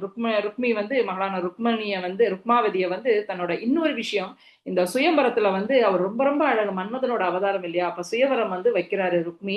அதை வைக்கிறதுல வந்து எல்லா நாட்டு ராஜாக்களும் போறாங்க, இங்க வந்து பிரதிம்னனும் போறாப்புல. ஆனா ருக்மவதி அவளுக்கு வந்து பாத்தீங்கன்னா ருக்மாவதிக்கு வந்து பிரதிம்னனை வந்து ரொம்ப ரொம்ப பிடிச்சிருது. கல்யாணம் பண்ணா இவரைதான் கல்யாணம் பண்ணணும் அப்படின்னு சொல்லிட்டு அவ ஆசைப்படுகா. ஆனா அதே நேரம் அங்க பண்ணக்கூடிய வந்து அந்த சம்பவத்துல வந்து பிரதிம்னன் வந்து அங்க போர், எல்லா ராஜகுமாரர்களுடைய எப்படியுமே சுயவரம் நடக்கும்போது ஏதாவது ஒரு போட்டி வைப்பாங்க இல்லையா. அப்ப அங்க நடந்தக்கூடிய அந்த போர்ல கூட வரும்போது கூட பிரதிம்னன் வந்து அதுல வெற்றி பெற. அப்ப அவன் ப்ராப்பரான ஒரு பெரிய வீரனாகவும் இருந்தான். அவன் மன்மதனோட அவதாரம், இந்த அழகு எல்லாமே இருந்ததுனால ருக்மி வந்து அந்த பிரதிம்னனுக்கு வந்து தன்னோட மகளை வந்து கல்யாணம் வந்து பண்ணி கொடுக்கான். இன்னொரு விஷயம் என்ன அப்படின்னா, ஒரு விஷயம் வந்து இந்த ப்ராப்பரா இந்த எல்லா குவாலிட்டிஸும் பிரதிம்னன்ட்ட இருந்தது. அது ஒரு விஷயம் அவரோட பொண்ணை கல்யாணம் பண்ணி கொடுக்கறதுக்கு. இன்னொரு விஷயம் பாத்தீங்கன்னா அவரோட தங்கை வந்து ருக்மணிட்ட வந்து அவர் அபரிமிதமான பிரியம் வச்சிருந்தாராம். ஏன்னா அவளை வந்து நம்ம கஷ்டப்படுத்தக்கூடாது அப்படின்னு சொல்லிட்டு அதுக்காகவும் அவர் வந்து இந்த இடத்துல வந்து கல்யாணம் பண்ணி கொடுக்காரு. சோ அதுக்கு பிறகு வந்து அதனால விரும்பினாரு அப்படின்னு சொல்லுவாங்க. அதுக்கு பிறகு இந்த பிரதிம்னனுக்கும் ருக்மாவதிக்கும் உள்ள பையன் தான் நம்ம பார்த்தோம், அனிருத்தா அப்படின்னு சொல்லிட்டு. சோ அனிருத்தன் வந்து அடுத்தது வளர்ந்து அவனுக்கும் திருமண வயதை வந்து அவன் வந்து வரான். அப்போ வந்து அந்த அனிருத்தாவுக்கும் வந்து பாத்தீங்கன்னா ருக்மி வந்து தன்னோட பேத்தியோட பேரு ரோச்சனா. அந்த பேத்திய வந்து அவர் திருப்பி கல்யாணம் பண்ணி கொடுக்க அவர் வந்து சம்மதம் தெரிவிக்கிறாரு. சோ சம்மதம் தெரிவிச்ச உடனே ஆக்சுவலி வேத முறைப்படி நெருங்கிய ரிலேஷன் உறவுகளுக்கு உள்ளாடி வந்து பாத்தீங்கன்னா இந்த திருமண உறவு இது வந்து அனுமதிக்கப்படுகிறது கிடையாது. ஆனாலும் இங்க வந்து அவர் வந்து தன்னோட தங்கச்சி ருக்மணிய வந்து சந்தோஷப்படுத்துறதுக்காக இங்க ருக்மி வந்து இப்படி வந்து செய்யறதுக்கு வந்து அவன் வந்து முன்வரான். சோ இப்படி இருக்கும்போது அனிருத்தனுக்கு ரோச்சனாவை திருமணம் அப்படின்னு சொல்லி முடிவான உடனே பெரிய ஒரு ஊர்வலம் எங்க இருந்து, துவாரகையில இருந்து இவனோட ருக்மியோட இடமான போஜகடாவுக்கு வந்து புறப்படுறாங்க. அனிருத்தனை அழைச்சிட்டு அவங்க துவாரகையில இருந்து வராங்க. யாரெல்லாம் அப்படின்னு சொன்னா கிருஷ்ணர் தான் அந்த பெரிய ஊர்வலத்தை வந்து தலைமை தாங்கி அவர் கூட்டிட்டு வராரு.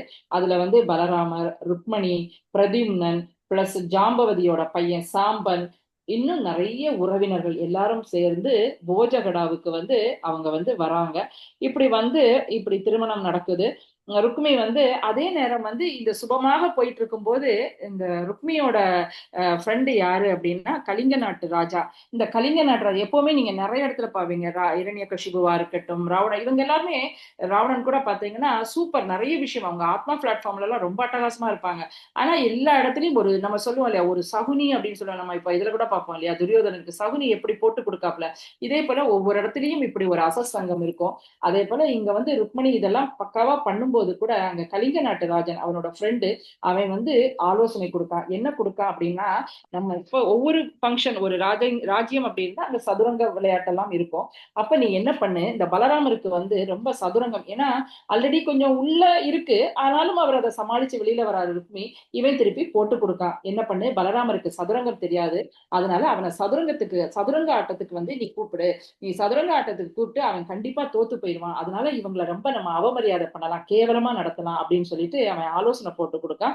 அதுக்கு ருக்மியும் வந்து அக்செப்ட் பண்ணிட்டு சதுரங்க ஆட்டம் நடக்குது. சோ சதுரங்க ஆட்டத்துல வந்து ஆக்சுவலி பலராமர் வந்து ரொம்ப ரொம்ப சக்தி வாய்ந்தவர், பலசாலி இல்லையா. சோ அவர் விளையாட்டு எல்லா விளையாட்டுகள்லயும் வந்து அவர் கை தேர்ந்தவர். சோ அவரும் அதனால அக்செப்ட் பண்ணிக்கிறாரு. சதுரங்கம் வந்து அவனுக்கு தெரியாதுன்னு இவர் சொல்லி கொடுத்தாரு. சோ இவங்க ரெண்டு பேரும் சதுரங்கம் ஆட ஆரம்பிக்காங்க. சதுரங்கம் ஆட ஆரம்பிக்கும் போது ஃபர்ஸ்ட் தங்க நாணயங்களை வந்து பணயமா வச்சு சதுரங்க நடக்குது. அப்ப வந்து ஃபர்ஸ்ட் 100 நாணயங்களை வைக்காங்க, திருப்பி 1000 நாணயங்களை வைக்காங்க, திருப்பி 10,000 நாணயங்களை வச்சு இப்படி வந்து அவங்களோட சதுரங்கம் ஆட்டம் நடக்குது. இதுல எல்லாருமே பலராம் வந்து தோத்து போயிடுறாரு. தோத்து போனோன்னா இவங்களுக்கு ஒவ்வொரு பயங்கர சந்தோஷம். சோ இப்பதான் இவங்களுக்கு சான்ஸ் கிடைக்குது. உடனே இந்த கலிங்க நாட்டு மன்னன் இருக்கான் இல்லையா, கிடைச்சது சான்ஸ் அப்படின்னு சொல்லிட்டு அவன் அங்க என்ன பண்ணுவான் அப்படின்னா, தன் பல்ல காட்டி கேவலமா சிரிச்சு அவன் வந்து இவங்களை வந்து தரக்குறைவா பேச ஆரம்பிக்கான். சோ உடனே இத வந்து பலராம் வந்து அவரை தோற்று போனதுனால அப்படியே பார்த்துக்கிட்டு உட்கார்ந்து இருக்காரு. அவன் பல்லக்காட்டி பேசினான் இல்லையா, அதெல்லாம் பார்த்துட்டே இருக்காரு. அப்ப அடுத்தது என்ன நடக்குது, இன்னும் ருக்மணிக்கு எப்பவுமே வெற்றி பெற்றா இன்னும் ஒரு இது வரும் இல்லையா. சோ அவன் என்ன பண்ணுவான் அப்படின்னு சொன்னா, திருப்பி 1,00,000 பொற்காசுகளை வைக்கான்.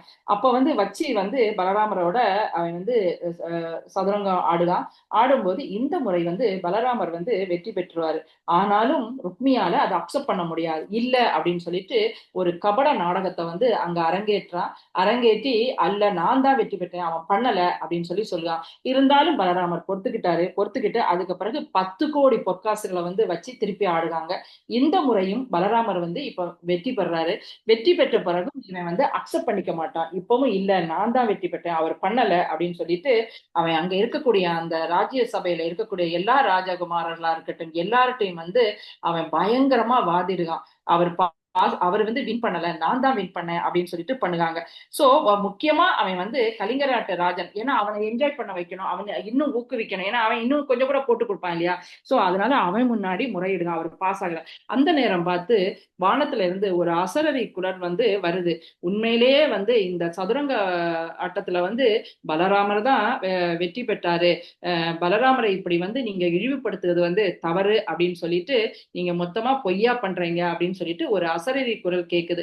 அது கேட்ட பிறகு கூட ருக்மி வந்து அந்த இடத்துல இருந்து அவன் வந்து பலராமர் தான் தோத்து போயிட்டான் அப்படின்னு சொல்லிட்டு அவர் அங்க ஸ்ட்ராங்கா நிப்பாரு.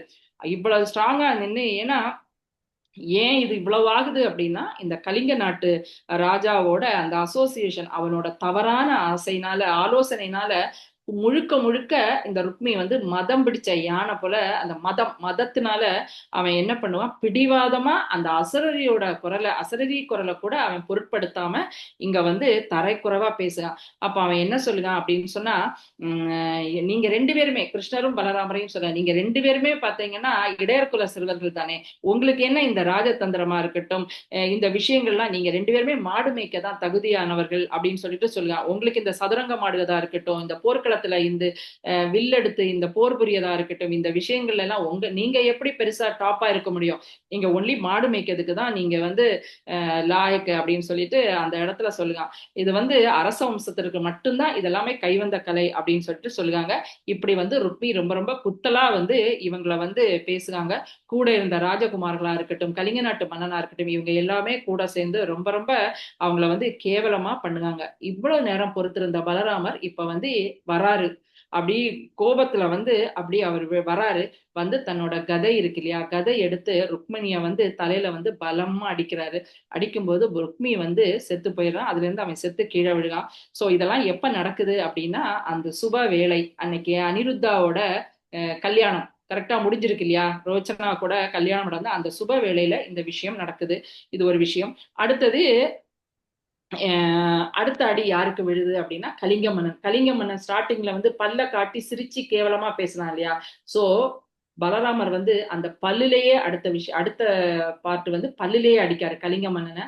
அடிச்சு அவன் அங்கிருந்து அத பல்லவளும் உடைஞ்சு போயிருது. அங்கிருந்து அவன் ஓடுறான். அதுக்கு பிறகு அங்க கூட சப்போர்ட் பண்ண எல்லா ராஜகுமாரர்களையும் பாத்தீங்கன்னா அவங்களோட கை கால்கள் இப்படி அடிச்சு பலராமர் நொறுக்குறாரு. நொறுக்கி அவங்க எல்லாருமே பலராமரை எதிர்த்து போரிடாம எல்லாருமே ஓடி போறாங்க. சோ இப்படி ருக்மிக்கும் பலராமருக்கும் இடையில இப்படி ஒரு வாக்குவாதம் நடக்குது. அதுக்கு பிறகு ருக்மி சறந்து போறான். இந்த வாக்குவாதம் இந்த எந்த விஷயத்திலையும் கிருஷ்ணர் அமைதியாக இருந்தாரா, எந்த விஷயமும் பேசல. இதுக்கு என்ன காரணம் இங்க சொல்லுவாங்க அப்படின்னு சொன்னா, பகவான் பலராமருக்கு ஆதரவா பேசினா ருக்மணி எதுவுமே சொல்ல மாட்டா. நம்ம ருக்மணியோட குவாலிட்டி தான் நேற்றுக்கு பார்த்தோம் இல்லையா. ஆனா அவ ரொம்ப வருத்தப்படுவாளே அப்படின்னு சொல்லிட்டு பகவான் நினைக்காரு. அதே நேரம் பலராமருக்கு நம்ம ருக்மியை ஏன் கொன்ன அப்படின்னு சொல்லி நம்ம பலராமர்கிட்ட நம்ம இது பேசணும் அப்படின்னு சொன்னா பலராமர் வருத்தப்படுவாரு. சோ இப்ப ரெண்டு பேரையுமே நம்ம வருத்தப்பைய வைக்க கூடாது அப்படின்னு சொல்லிட்டு அவர் ரொம்ப ரொம்ப ரொம்ப அமைதியாக இருந்தாரு. இன்னும் ஒரு விஷயம், பகவான் கிருஷ்ணர் தன்னோட அந்த விவாக நாள் இல்லையா, அந்த சுப வேளை. சோ இந்த விஷயங்கள்லாம் வச்சுட்டு அவர் அமைதி காத்தார். ரெண்டு பேருமே பலராமரையும் கஷ்டப்படுத்தக்கூடாது, ருக்மணியையும் கஷ்டப்படுத்தக்கூடாது அப்படின்னு அவர் தெளிவாக இருந்தாரு. இதுக்கு பிறகு இவங்க எல்லாம் இறந்து போயிருக்காங்க. அதுக்கு பிறகு அனிருத்தா அண்ட் ரோச்சனா, சோ இவங்க எல்லாரையும் கூட்டிட்டு பகவான் அவங்கள ரெண்டு பேரையும் ரதத்துல உட்கார வச்சு இவங்க அந்த ஃபுல் ஊர்வலம், இவங்க எல்லாரும் ருக்மணியா இருக்கட்டும், பலராமரா இருக்கட்டும், சுத்தி இருந்த அவங்களோட உறவுகளா இருக்கட்டும், எல்லாரும் சேர்ந்து துவாரகாக்கு அவங்க புறப்படுறாங்க. அங்க புறப்பட்டு துவாரகைக்கு போறாங்க. எப்பவுமே இந்த ஒரு விஷயத்துல என்ன அப்படின்னா, அதுவும் பகவானோட தலைமையில அவங்க போறாங்க. சோ பகவான் எப்பவுமே நம்மளோட விஷயத்துல அவர் ஒரு பாதுகாப்பாளர், நம்மளை ப்ரொடெக்ட் பண்ணக்கூடியவர் பகவான் தான். அவர் இந்த இடத்துல இவங்களையும் ப்ரொடெக்ட் பண்ணி அவங்க இந்த ருக்மியோட அந்த போஜகடாவை விட்டு அவங்க துவாரகைக்கு மகிழ்ச்சியோட சந்தோஷமா இவங்களை கூட்டிட்டு அவங்க கிளம்புறாங்க. இதோட இந்த கதை முடியுது. நாளைக்கு நெக்ஸ்ட் இதுக்கு பிறகு என்னென்ன நடக்க போகுது, இனி அனிருத்தா என்ன பண்ண போறாரு, இதெல்லாம் நாளைக்கு நம்ம பார்க்க போறோம். ஹரே கிருஷ்ணா. ஹரே கிருஷ்ணா. ஹரே கிருஷ்ணா பிரபு.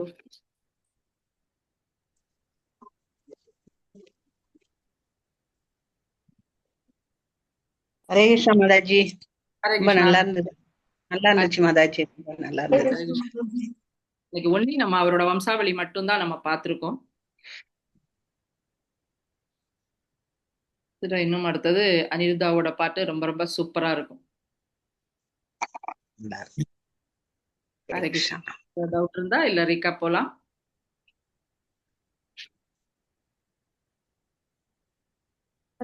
மாதாஜி.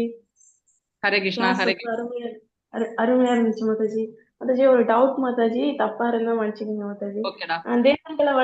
தேவர்களை வழிபட்டா தேவர்கள் தருவாங்க, நம்ம விரும்பினதை தருவாங்க அப்படின்னு சொல்றீங்க. ஆனா நம்ம தேவர்கள்ட்ட வேண்டியிருப்போம், அது நடக்காமே இருக்கும் சில நேரத்துல. அது நம்ம ஒரு நிறைய வேண்டியிருப்போம், அதுல ஒரு சிலதான் நடக்கும். அப்ப ஒரு சிலதெல்லாம் நடக்காம இருக்கும். அதுக்கு என்ன ரீசன் சொல்ல முடியுமா மாதாஜி? சோ அது என்ன சொல்லுவாங்க அப்படின்னா, நம்மளோட கர்மம்னு ஒண்ணு இருக்கு இல்லையா, கர்மானுசாரம் படி நம்ம சில விஷயங்கள் நம்ம கேட்கும் போது அது நடந்துரும். கரெக்டா? அது நடக்கும். சோ ஆனா பகவான்கிட்ட இந்த விஷயத்த கூட அவர் கட் பண்ணிடுவாரு. உனக்கு இதுபடி நம்ம தரும்போது நீ இதுல வரமாட்டியே அப்படின்னு சொல்லிட்டு பகவான் கட் பண்ணுவாரு. இப்ப நம்ம கிளியரா பார்த்தோம், அது கர்மானுசாரம் படிதான் நடக்குது. இது நடக்கணும்னு இருக்கும்போது நடக்குது, பகவான் ஆனா கட் பண்ணிடுவாரு.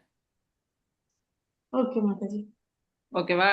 ஹரே கிருஷ்ணா. ஏன்னா ஓகே அவங்களுக்கு மாதாஜி. இப்ப நம்ம அதான் அடுத்தது பார்க்க போறோம். இந்த இந்த இதெல்லாம் என்ன ஆகும், இதோட பலன் என்ன அப்படின்னு தான் நெக்ஸ்ட் ஸ்லோகால நாளைக்கு சொல்லுவாங்க. ஓகே மாதாஜி. சரியா? அவங்க கொடுத்துருவாங்க. ஏன்னா இப்ப நமக்கு பாத்தீங்கன்னா இப்ப அம்மா இருக்காங்க, குழந்தை இருக்கு. குழந்தை வந்து ஒரு விஷயம் கேட்கும்போது அவளுக்கு நல்லதில்லை அப்படின்னு சொல்லும்போது நம்ம கொடுக்க மாட்டோம் இல்லையா? கண்டிப்பா அவளுக்கு நம்ம மேல கோபம் வரும். கரெக்டா? இவங்க தரலையே அப்படின்னு. ஏன்னா அதோட ரிசல்ட் அவளுக்கு தெரியாது, அதோட பலன் என்ன அப்படின்னு அவ தெரியாது. அதே நேரம் சுத்தி இருக்கவங்க யார்ட்டையாவது போய் கேட்கும்போது அவங்க கொடுத்துருவாங்க ஈஸியா தூக்கி. அது என்னன்னாலும் பரவாயில்ல, அவளுக்கு அது நல்லதோ கெட்டதோ அவங்க கொடுத்துருவாங்க. கரெக்டா? இப்ப நானே நிறைய டைம் சொல்லியிருப்பேன். மோக்ஷிதாக்கெல்லாம் பாத்தீங்கன்னா நான் சொல்லுவேன், மோக்ஷிமா எல்லாரும் சுத்தி இதெல்லாம் பண்ணி தருவாங்க, ஆனா உனக்கு என் மேல வெறுப்பு இருக்கும், ஆனா இதுதான் உனக்கு நல்லது. இது பௌதிகமா நான் சொல்லுவேன். கரெக்டா இல்லையா? ஆனா அவளுக்கு புரிஞ்சுக்க முடியாது, செம்ம கோபம் வரும். நம்ம கொடுக்காம இன்னொருத்தங்க அந்த விஷயத்த கொடுக்கும்போது அவ ஹாப்பியா அவங்க கிட்டதான் அவ அட்டாச் ஆகுதா. கரெக்டா? சோ அதனால அவங்களா இப்போ நம்ம அம்மாக்கு வந்து கண்டிப்பா அதோட நிறைக்குறை எல்லாத்தையும் அந்த கஷ்டப்பட போறது பௌதிகமா நம்ம தானே. கரெக்டா? அவளுக்கு இது கொடுத்தா இது நல்லது, இது கொடுக்கலன்னா நல்லது, ஆனா அவங்களால புரிஞ்சுக்க முடியாது. அதே போலதான் நம்ம வந்து தேவர்கள்ட்ட கேட்குது, அவங்களுக்கு அதனால எந்த இதுவும் இல்லாம அவங்க கொடுத்துருவாங்க. இது வந்து மெயினா கர்மானுசாரம் படிதான். ஓகே, இதை உனக்கு அனுபவிக்கணும்னு இருக்கா, அவங்க ஈஸியா கொடுத்துருவாங்க. ஏன்னா நம்ம எடுத்துட்டு போறோம் இல்லையா, இந்த வாசனையை நம்ம எடுத்துட்டு போறோம் இல்லையா? கரெக்டா? நம்ம என்னென்ன இச்சை வச்சிருக்கோம் இதெல்லாம் எடுத்துட்டு தானே நெக்ஸ்ட் ஜென்மா போறோம். அந்த வாசனையை நம்ம எடுத்துட்டு போகும்போது அதுக்கு தக்கன நமக்கு என்னென்ன இருக்கணுமோ அதெல்லாம் அவங்க அழகா கொடுத்துருக்காங்க. ஏன்னா நம்ம மெயினா ஒரு விஷயம் பார்க்கோம், பகவானின் அனுமதியின் பேர்ல தான் கொடுக்கும். இது எல்லாமே நடந்தாலும் நம்ம நெக்ஸ்ட் ஜென்மா எதுவுமே நம்ம கையில இல்ல. பகவான் அவரோட சுய இச்சைப்படி வராரு, நம்ம வந்து நம்ம சுய இச்சைப்படி எல்லாம் நெக்ஸ்ட் ஜென்மா எல்லாம் எடுக்கிறது இல்ல. கரெக்டா இல்லையா? நம்ம வந்து கட்டுண்டு இருக்கோம், பந்தப்பட்டு இருக்கோம். நம்ம இதுதான் எடுக்கணும்னு நிர்பந்தம். அப்ப நம்ம ஒரு விஷயங்களை எடுத்துட்டு வரோம், அப்ப பகவான் ஆல்ரெடி அதுக்கு சாங்ஷன் கொடுப்பாரு இல்லையா? சாங்ஷன் அங்க அவர் தானே கொடுக்காரு தேவர்களுக்கு, அப்ப அவங்க அதை கொடுத்துருவாங்க. பகவான் சாங்ஷன் இவன் கர்மப்படி இவனுக்கு இதுதான்னா அந்த அததான் அவர் சாங்ஷன் கொடுப்பாரு. இவங்க கொடுக்க மாட்டாங்க, கொடுப்பாங்க, வைஸ் வர்சா. ஆனா இது ஆச்சாரியாஸ் கிளியரா சொல்லுவாங்க, கர்மானுசாரம் படி இதோட சேர்த்துதான் சொல்லுவாங்க. உனக்கு என்ன கிடைக்கணும்னு இருக்கு, நீ சப்போஸ் தேவர்கள் எப்ப வந்து குருவி இருக்க பனம்பழம் விழுந்தது அப்படின்னு சொல்லுவாங்க இல்லையா? கேட்டிருக்கீங்களா ஒரு பழமொழி? அதே போலதான் பனமரம் விழுந்துச்சு சொல்லுவாங்க மாதாஜி. எஸ் எஸ், அது நெக்ஸ்ட் ஸ்லோகம்ல வரும் இது எப்படிப்பட்டது அப்படின்னு சொல்லிட்டு. சோ நமக்கு வந்து இது கர்மானுசாரப்படி இந்த விஷயங்கள்லாம் இருக்கு. ஆனா நம்ம பக்தியில டாப் மோஸ்டா போயிட்டு இருந்தா இந்த விஷயங்கள் கூட நம்ம படிச்சிருக்கோம் இல்லையா, பிராரப்தா மட்டும்தான் நம்ம அனுபவிப்போம். அப்ராரப்தா அது வந்து விதை வடிவில் இருக்குது, காயா இருக்குது, இதெல்லாத்தையும் நம்ம வந்து பக்தியில வந்துட்டோம்னா இதெல்லாம் கருகி போயிடும், விதை வடிவில் இருக்கதெல்லாம். சோ ஆனா நம்ம பக்தியில வரல, அதனால பகவான் அதெல்லாத்தையும் எடுத்துருவாரு. ஏன்னா எடுத்துட்டாருன்னா நம்ம வந்து அதனால போய் அதனால திருப்பி பந்தப்பட்டு இன்னும் சிக்கி சின்ன பின்னமாக வேண்டாம், நீ இங்கேயே கடந்து கஷ்டப்பட வேண்டாம் அப்படின்னு சொல்லிட்டு அவர் அதை எடுத்துருவாரு. ஆனா நீ அப்படி இல்லை அப்படின்னா பக்தியில போகலைன்னா நமக்கு என்ன இருக்கோ அங்க கொடுத்து வச்சிருக்கோ அதை வந்து தேவர்கள் கொடுத்துருவாங்க, நீ என்ஜாய் பண்ணு.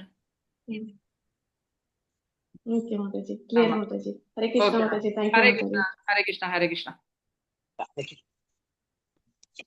ஹரே கிருஷ்ணா ஹரே கிருஷ்ணா மாதாஜி. ஹரே கிருஷ்ணா தருமா. ஹரே கிருஷ்ணா மாதாஜி. நம்மளுக்கு இன்னைக்கு ஹரிகிருஷ்ண பிரபு ரிகேப் பண்றாங்க மாதாஜி. ஹரே கிருஷ்ணா மாதாஜி. ஹரே கிருஷ்ணா ஹரே கிருஷ்ணா மாதாஜி. ஹரே கிருஷ்ணா பிரபுஜி. தண்டாத் பிராணம். சில பிரபுபாதாக்கு ஜெய், குரு மகாராஜ் ஜெய். தண்டாத் பிராணம் மாதாஜி. மறுபடியும் இந்த வாய்ப்பு கொடுத்ததுக்கு எல்லாருக்கும் நன்றி தெரிவிச்சுக்கிறேன்.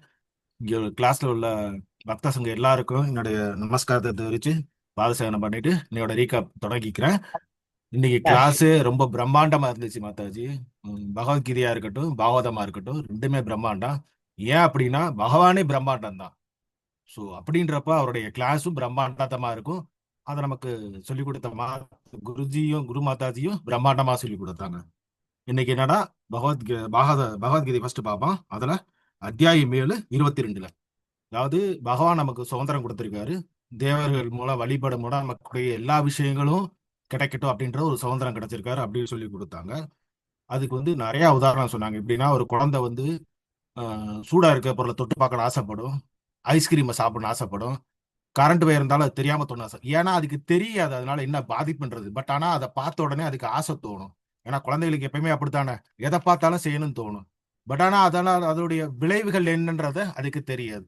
அதே மாதிரிதான் இப்போ நம்ம வந்து இங்க ஜட இயற்கையால இங்க இங்க உள்ள ஜட பௌதிக உலகத்துல உள்ள ஆசைகளால நம்ம பந்தப்பட்டு நம்ம இது மேல ஆசைப்படுறோம், அது மேல ஆசைப்படுறோம்.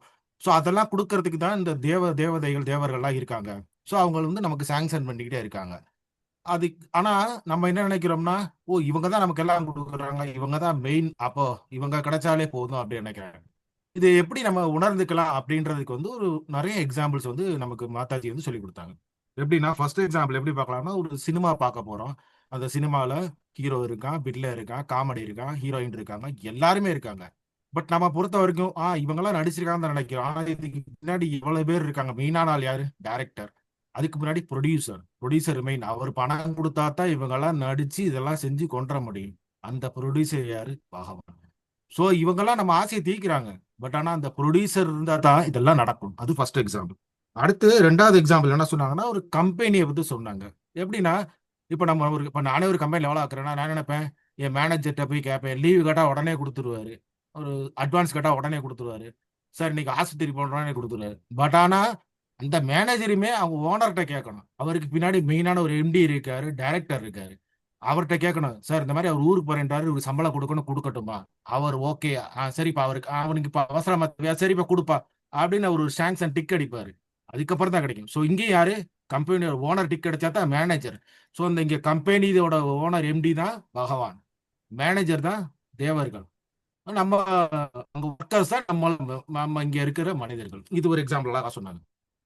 இது வந்து இப்ப நடைமுறைக்குள்ள எக்ஸாம்பிள். இதுக்கு முன்னாடி அரச காலத்துலயும் அப்படித்தான். புராண காலத்துல எப்படின்னா, ஒரு அரசர் இருக்காங்க, ஒரு மந்திரி இருக்காங்க, அங்க அங்க உள்ள அங்க உள்ள அந்த காலத்துல வாழ்ந்த மனிதர்களா இருந்தாங்க. ஸோ அவங்களுக்கு அப்படித்தான். அவங்க போனோம்னா டைரக்டா மன்னரை போய் பார்க்க முடியாது, மந்திரிகள்கிட்ட போய் முறையிடுவாங்க.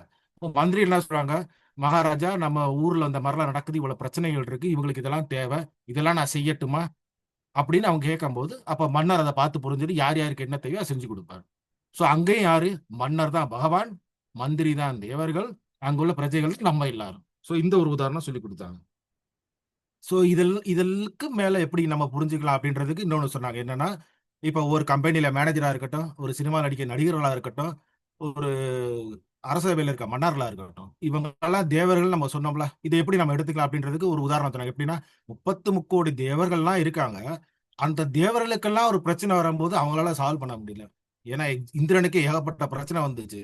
அவர் பிரம்மாட்ட போய் சொன்னாலுமே பிரம்மாவை பார்த்துட்டு அவராலே முடியாம கடைசியில் யார்கிட்ட போறாங்க?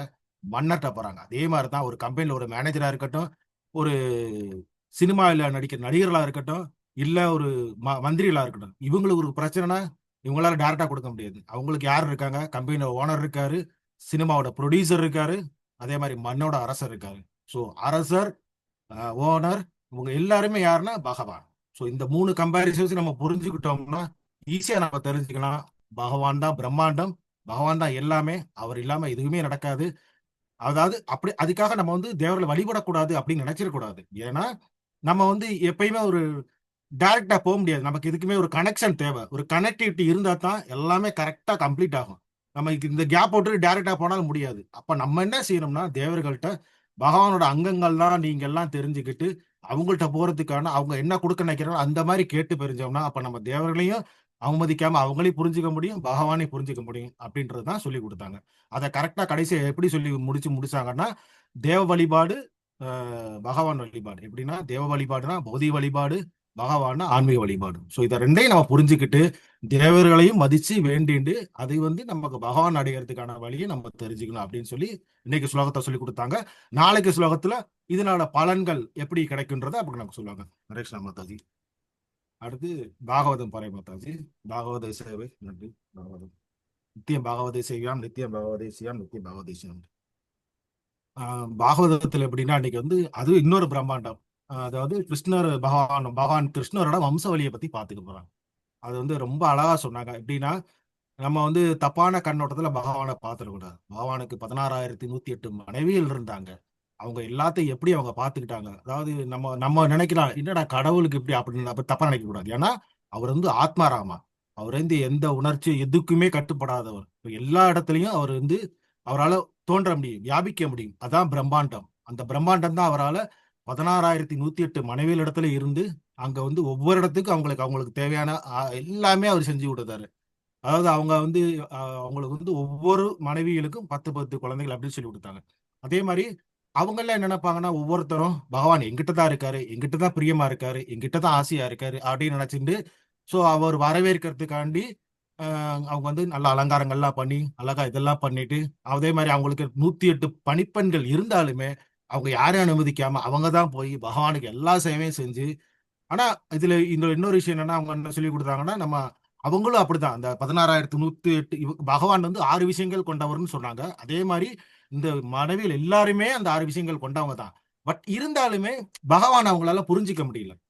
அதுதான் ஒரு மெயினான விஷயம். ஏன்னா பகவான் வந்து ஒரு பிரம்மாண்டம், அவங்களால புரிஞ்சிக்க முடியல.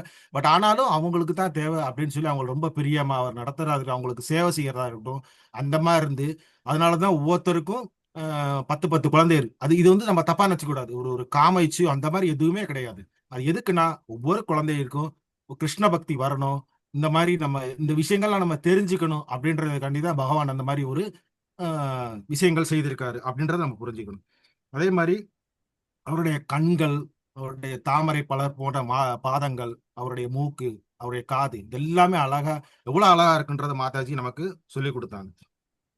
அதுக்கப்புறம் தேவர்களுக்கு கிடைக்காத வரம் கூட இந்த 16,108 மனைவிகளுக்கு ஏன்னா அவங்க கூட ஆசைப்படுவாங்களா பகவான் பக்கத்துல இருக்கணும்னு. பட் அவங்களால கூட முடியல. பட் ஆனா இவங்க எல்லாருக்குமே அது அழகா கிடைச்சு இவங்க அந்த மாதிரி இருந்தாங்க அப்படின்னு சொன்னாங்க.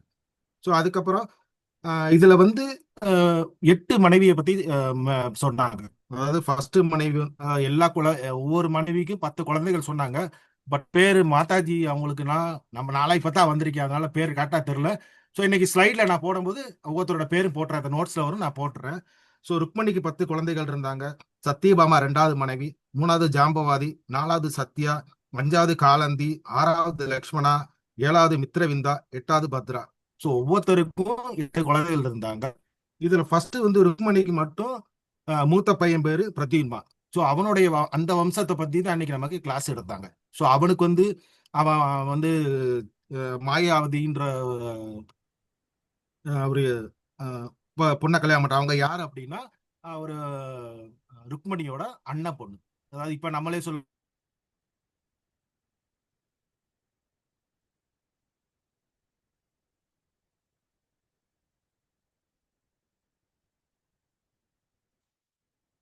பிரபுஜி ஸ்டக் ஆயிடுச்சு, சவுண்ட் ஒண்ணும் வரல. ஹரே கிருஷ்ணா. காண்டி துவாரகையில இருந்து போஜகாடாக்கு பிரம்மாண்டமான ஊர்வலத்துல பலராமன் எல்லாரும் சேர்ந்து அங்க போறாங்க, அந்த கல்யாணத்துக்கு போறாங்க. ஸோ அந்த கல்யாணத்துல என்னெல்லாம் நடந்தது, சம்பவங்கள்லாம் நடந்தது அப்படின்னு நம்ம பார்த்தோம்னா, அங்க வந்து ஒரு சுயம்பரம் மாதிரி வைக்கிறாரு. அந்த சுயம்பரத்துக்கு போகும்போதே வழியில இப்ப எல்லா இடத்துலயுமே ஒரு சகுனி இருப்பாங்க. ராமாயணத்துல இருந்தாரு, மகாபாரதத்துல இருந்தாங்க, எல்லாத்துலயும் சகுனி இருக்காங்க. இந்த காலத்துல நிறைய சகுனிகள் இருக்காங்க. எந்த ஒரு நல்ல விஷயம் நடந்தாலும் அது ஏன்னா ஒரு நல்லா நடக்கும்போது கண்டிப்பா அந்த இடத்துல ஒரு கெட்டது நடக்கத்தான் இருக்கும். எங்கெங்கெல்லாம் பாசிட்டிவ் இருக்கும் அங்கெல்லாம் ஒரு நெகட்டிவ் இருக்கும். ஸோ அந்த மாதிரி அந்த ஒரு நெகட்டிவ் தான் கலியுங்க ராஜா. அவன் போய் ருக்மிணிட்ட சொல்றான், இந்த மாதிரி இதுதான் இங்க வந்து பலராமுக்கு வந்து சதுரங்க ஆட தெரியாது, ஸோ நீ அவனை சதுரங்க ஆட சொல்லு, அப்ப அதை வச்சு அவங்க எல்லாரையும் நம்ம வந்து அசிங்கப்படுத்தி ஏளனப்படுத்தல அப்படின்னு ஒரு திட்டம் தீட்டுறாங்க. ஸோ ருக்மணிக்கும் அந்த பழைய பகையெல்லாம் மனசுல வச்சுக்கிட்டு இப்படிதான் என்னதான் இருந்தாலும் சுயம்பரத்துல கொடுத்தாலுமே அந்த ஓரத்துல கொஞ்சோண்டு இருக்குன்னு சொல்லுவாங்க. எப்பயுமே எல்லாத்தையும் என்னதான் மறந்தாலுமே அந்த காலத்திலேயே இருந்திருக்கு, இப்பயுமே அப்படிதான். எவ்வளவுதான் இதா இருந்தாலுமே நமக்கு வந்து அந்த இதே ஓரத்துல கொஞ்சோண்டு அந்த ஒரு இது இருக்கும். அது வந்து பிரம்மாண்டமா பிரதிபலிக்கும். அதுதான் தப்புதான் அங்கே அந்த காலத்துல நடந்திருக்கு. ஸோ அதெல்லாம் இருக்கக்கூடாது அப்படின்ற உலகத்துக்கு தான் இந்த கதையை நம்ம சொல்லி கொடுத்துருக்காங்க. ஸோ அப்போ வந்து ருக்மி அவன் பேச கேட்டு பலராம வந்து சதுரங்க ஆட சொல்லி, ஆனா அவருக்கு எல்லாமே அவர் கிருஷ்ணனோட ஃப்ரெண்டு, அவர் கிருஷ்ணனோட யாரு, கிருஷ்ணன் பகவானுடைய மெயினானவர். அவருக்கு தெரியாம இருக்குமா, சரி வா எனக்கு தெரியாதுன்னு சொல்லிட்டு அவர் போய் விளையாட போறாரு. இப்போ விளையாட போகும்போது 1000 பொற்காசு, அப்புறம் 10,000, அப்போ 1,00,000, அப்புறம் 10 கோடி, 1 கோடி இப்படியே போயிட்டே இருக்கு. ஆனா முதல்ல கலியுங்கராஜ் ருக்மி தான் ஜெயிச்சுட்டே வராரு. ஆனா அமௌண்ட் கூட கூட போகும்போது ரிவர்ஸ் ஆயிருது. அப்படியே பலராம் ஜெயிக்க ஆரம்பிக்கிறார் 1,00,000 கோடி கணக்கில் போகும்போது. அப்போ ஏன்னா முதல்ல விட்டு அப்புறம் திருப்பி பிடிக்கிறாரு. அப்போ அதை வந்து ருக்மியால ஏத்துக்க முடியல அங்க இருக்க ராஜாவோட சேர்ந்துட்டு. ஆனா முதல்ல தோக்கும் போதெல்லாம் என்ன நடக்குது பாத்தீங்கன்னா, இந்த கலிங்க ராஜா இருக்கான், அவன் இயாலனம் அவனை பார்த்து சிரிக்கிறது. ஆனா அதெல்லாம் பலராம் வந்து ரொம்ப பொறுமையா, நீ என்ன வேணா செஞ்சுக்கப்பா அப்படின்னு சொல்லிட்டு பொறுமையா கேட்டுக்கிட்டு அமைதியா இருந்து, அதுக்கப்புறம் வந்து அதிகமா ஜெயிச்சுட்டு வரும்போது ருக்மியால ஏத்துக்க முடியாம கத்துறாங்க சபையில இருந்துகிட்டு, இல்ல நான் தான் ஜெயிச்சேன், இதை ஒத்துக்க முடியாது, இவங்க ஜெயிக்கல. ஆனா வானத்துல இருந்து ஒரு அசீரிய குரல் கேக்குது, இல்ல நீ ஜெயிக்கல, தப்பு பண்ற, இவர் தான் ஜெயிக்க வச்சிருக்காரு, இவர் தான் பலராம் தான் ஜெயிச்சாரு. அதையும் அவன் கேட்காம கத்துன்னு கத்தி இது பண்றான். ஸோ இதெல்லாம் பொறுக்க முடியாது, இயல்பாக பேசலாம். கடைசியில் என்ன சொல்றான்னா, பகவான் கிருஷ்ணரையும் பலராமையும் வந்து நீங்களாம் இது மாடு மேய்க்க தலாய்க்கு அவங்க வந்து ரொம்ப இதா பேசுறாங்க. அது பேசும்போது அதுவே அவங்களுக்கு வந்து ஒரு மாதிரி ரியாக்ட் ஆயிருது. உடனே என்ன செய்யறாரு, பலராம் தன்னோட கஜத்தால ருக்மியை ஓங்கி தலையில அடிச்சு வதம் பண்ணிடுறாரு. அதுக்கப்புறம் கலிங்க ராஜாவை வாயில பல்ல உடைச்சு அவனே அடிச்சு விரட்டிடுறாரு. அப்ப அங்க இருக்க ராஜாவை எல்லாத்தையும் அடிச்சு விரட்டி அங்க எல்லாம் முடியுது. எல்லாமே சுப வேலையில் நடக்குது. இது முடிஞ்சதுக்கு அப்புறம், இதெல்லாம் முடிச்சதுக்கு அப்புறம் இதெல்லாம் பகவான் பார்த்துட்டு இருக்காரு. ஏன்னா அவரால் ஒன்றும் செய்ய முடியல. இந்த பக்கம் பலராமையும் சப்போர்ட் பண்ண முடியல, அந்த பக்கம் ருக்மியும் சப்போர்ட் பண்ண முடியல. யாரை சப்போர்ட் பண்ணாலும் ப்ராப்ளம் தான். ஸோ அதனால பேலன்ஸ் பண்ணி பார்த்துக்கிட்டே இருக்காரு. முடிச்சுட்டு அதுக்கப்புறம் அவருடைய வதமெல்லாம் முடிஞ்சதுக்கு அப்புறம் மறுநாள் காலையில அனிருத்தாவுக்கும் அவருடைய ருக்மியோட பொண்ணுக்கும் கல்யாணம் நடக்குது. கல்யாணம் முடிஞ்சு அவங்கள கூட்டிட்டு பகவான் தலைமையில பிரம்மாண்டமா மறுபடியும் அந்த ஊரெல்லாம் துவாரகையை நோக்கி போகுது. அதுக்கப்புறம் அங்க என்ன நடக்குன்றத நாளைக்கு வகுப்புல நம்ம பார்த்து தெரிஞ்சுக்கலாம். ஹரே கிருஷ்ணா. நன்றாத்து பண்ணுவோம். ஹரே கிருஷ்ணா. நன்றி பிரபு, நன்றா சொன்னீங்க பிரபு. ஹரே கிருஷ்ணா. நீங்க ரொம்ப நல்லா சொன்னீங்க ரீகேப். அனுகுலா மாதாஜி எடுத்துக்காட்டு ரொம்ப நல்லா சொன்னாங்க. ஹரே கிருஷ்ணா. ஹரே கிருஷ்ணா பிரபு. ஹரே கிருஷ்ணா. ஹரே தேங்க்யூ கிருஷ்ணா. பிரபுஜி. ஹரி போல். Nice Prabhu, Hare nice. Krishna. So thank you மாதா. ஹரே கிருஷ்ணா. இந்த வகுப்பு நன்றாக இருந்தது. நன்றி, நன்றி மாதாஜி, நன்றி பிரபுஜி. ஹரே கிருஷ்ணா. ஹரே கிருஷ்ணா பிரபு. மாதாஜி நல்லா இருந்தது பிரபு. ஹரிசங்கர் பிரபு.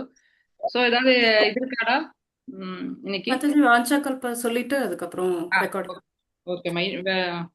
வாஞ்சகல்ப தருபியர்ஷ கிருபா சிந்துபிய ஏவ ச பதீதனாம் பாவனேபியோ வைஷ்ணவேபியோ குருபியோ நமக. அனந்தகோடி வைஷ்ணவ ஜெய் ஜெய் பிரபுபாத ஜெய் குருமாதா ஜெய் ஜெய் பிரேமானந்த ஜெய் கரிபோ. ஜெய். ஹரே கிருஷ்ணா, ஹரே கிருஷ்ணா.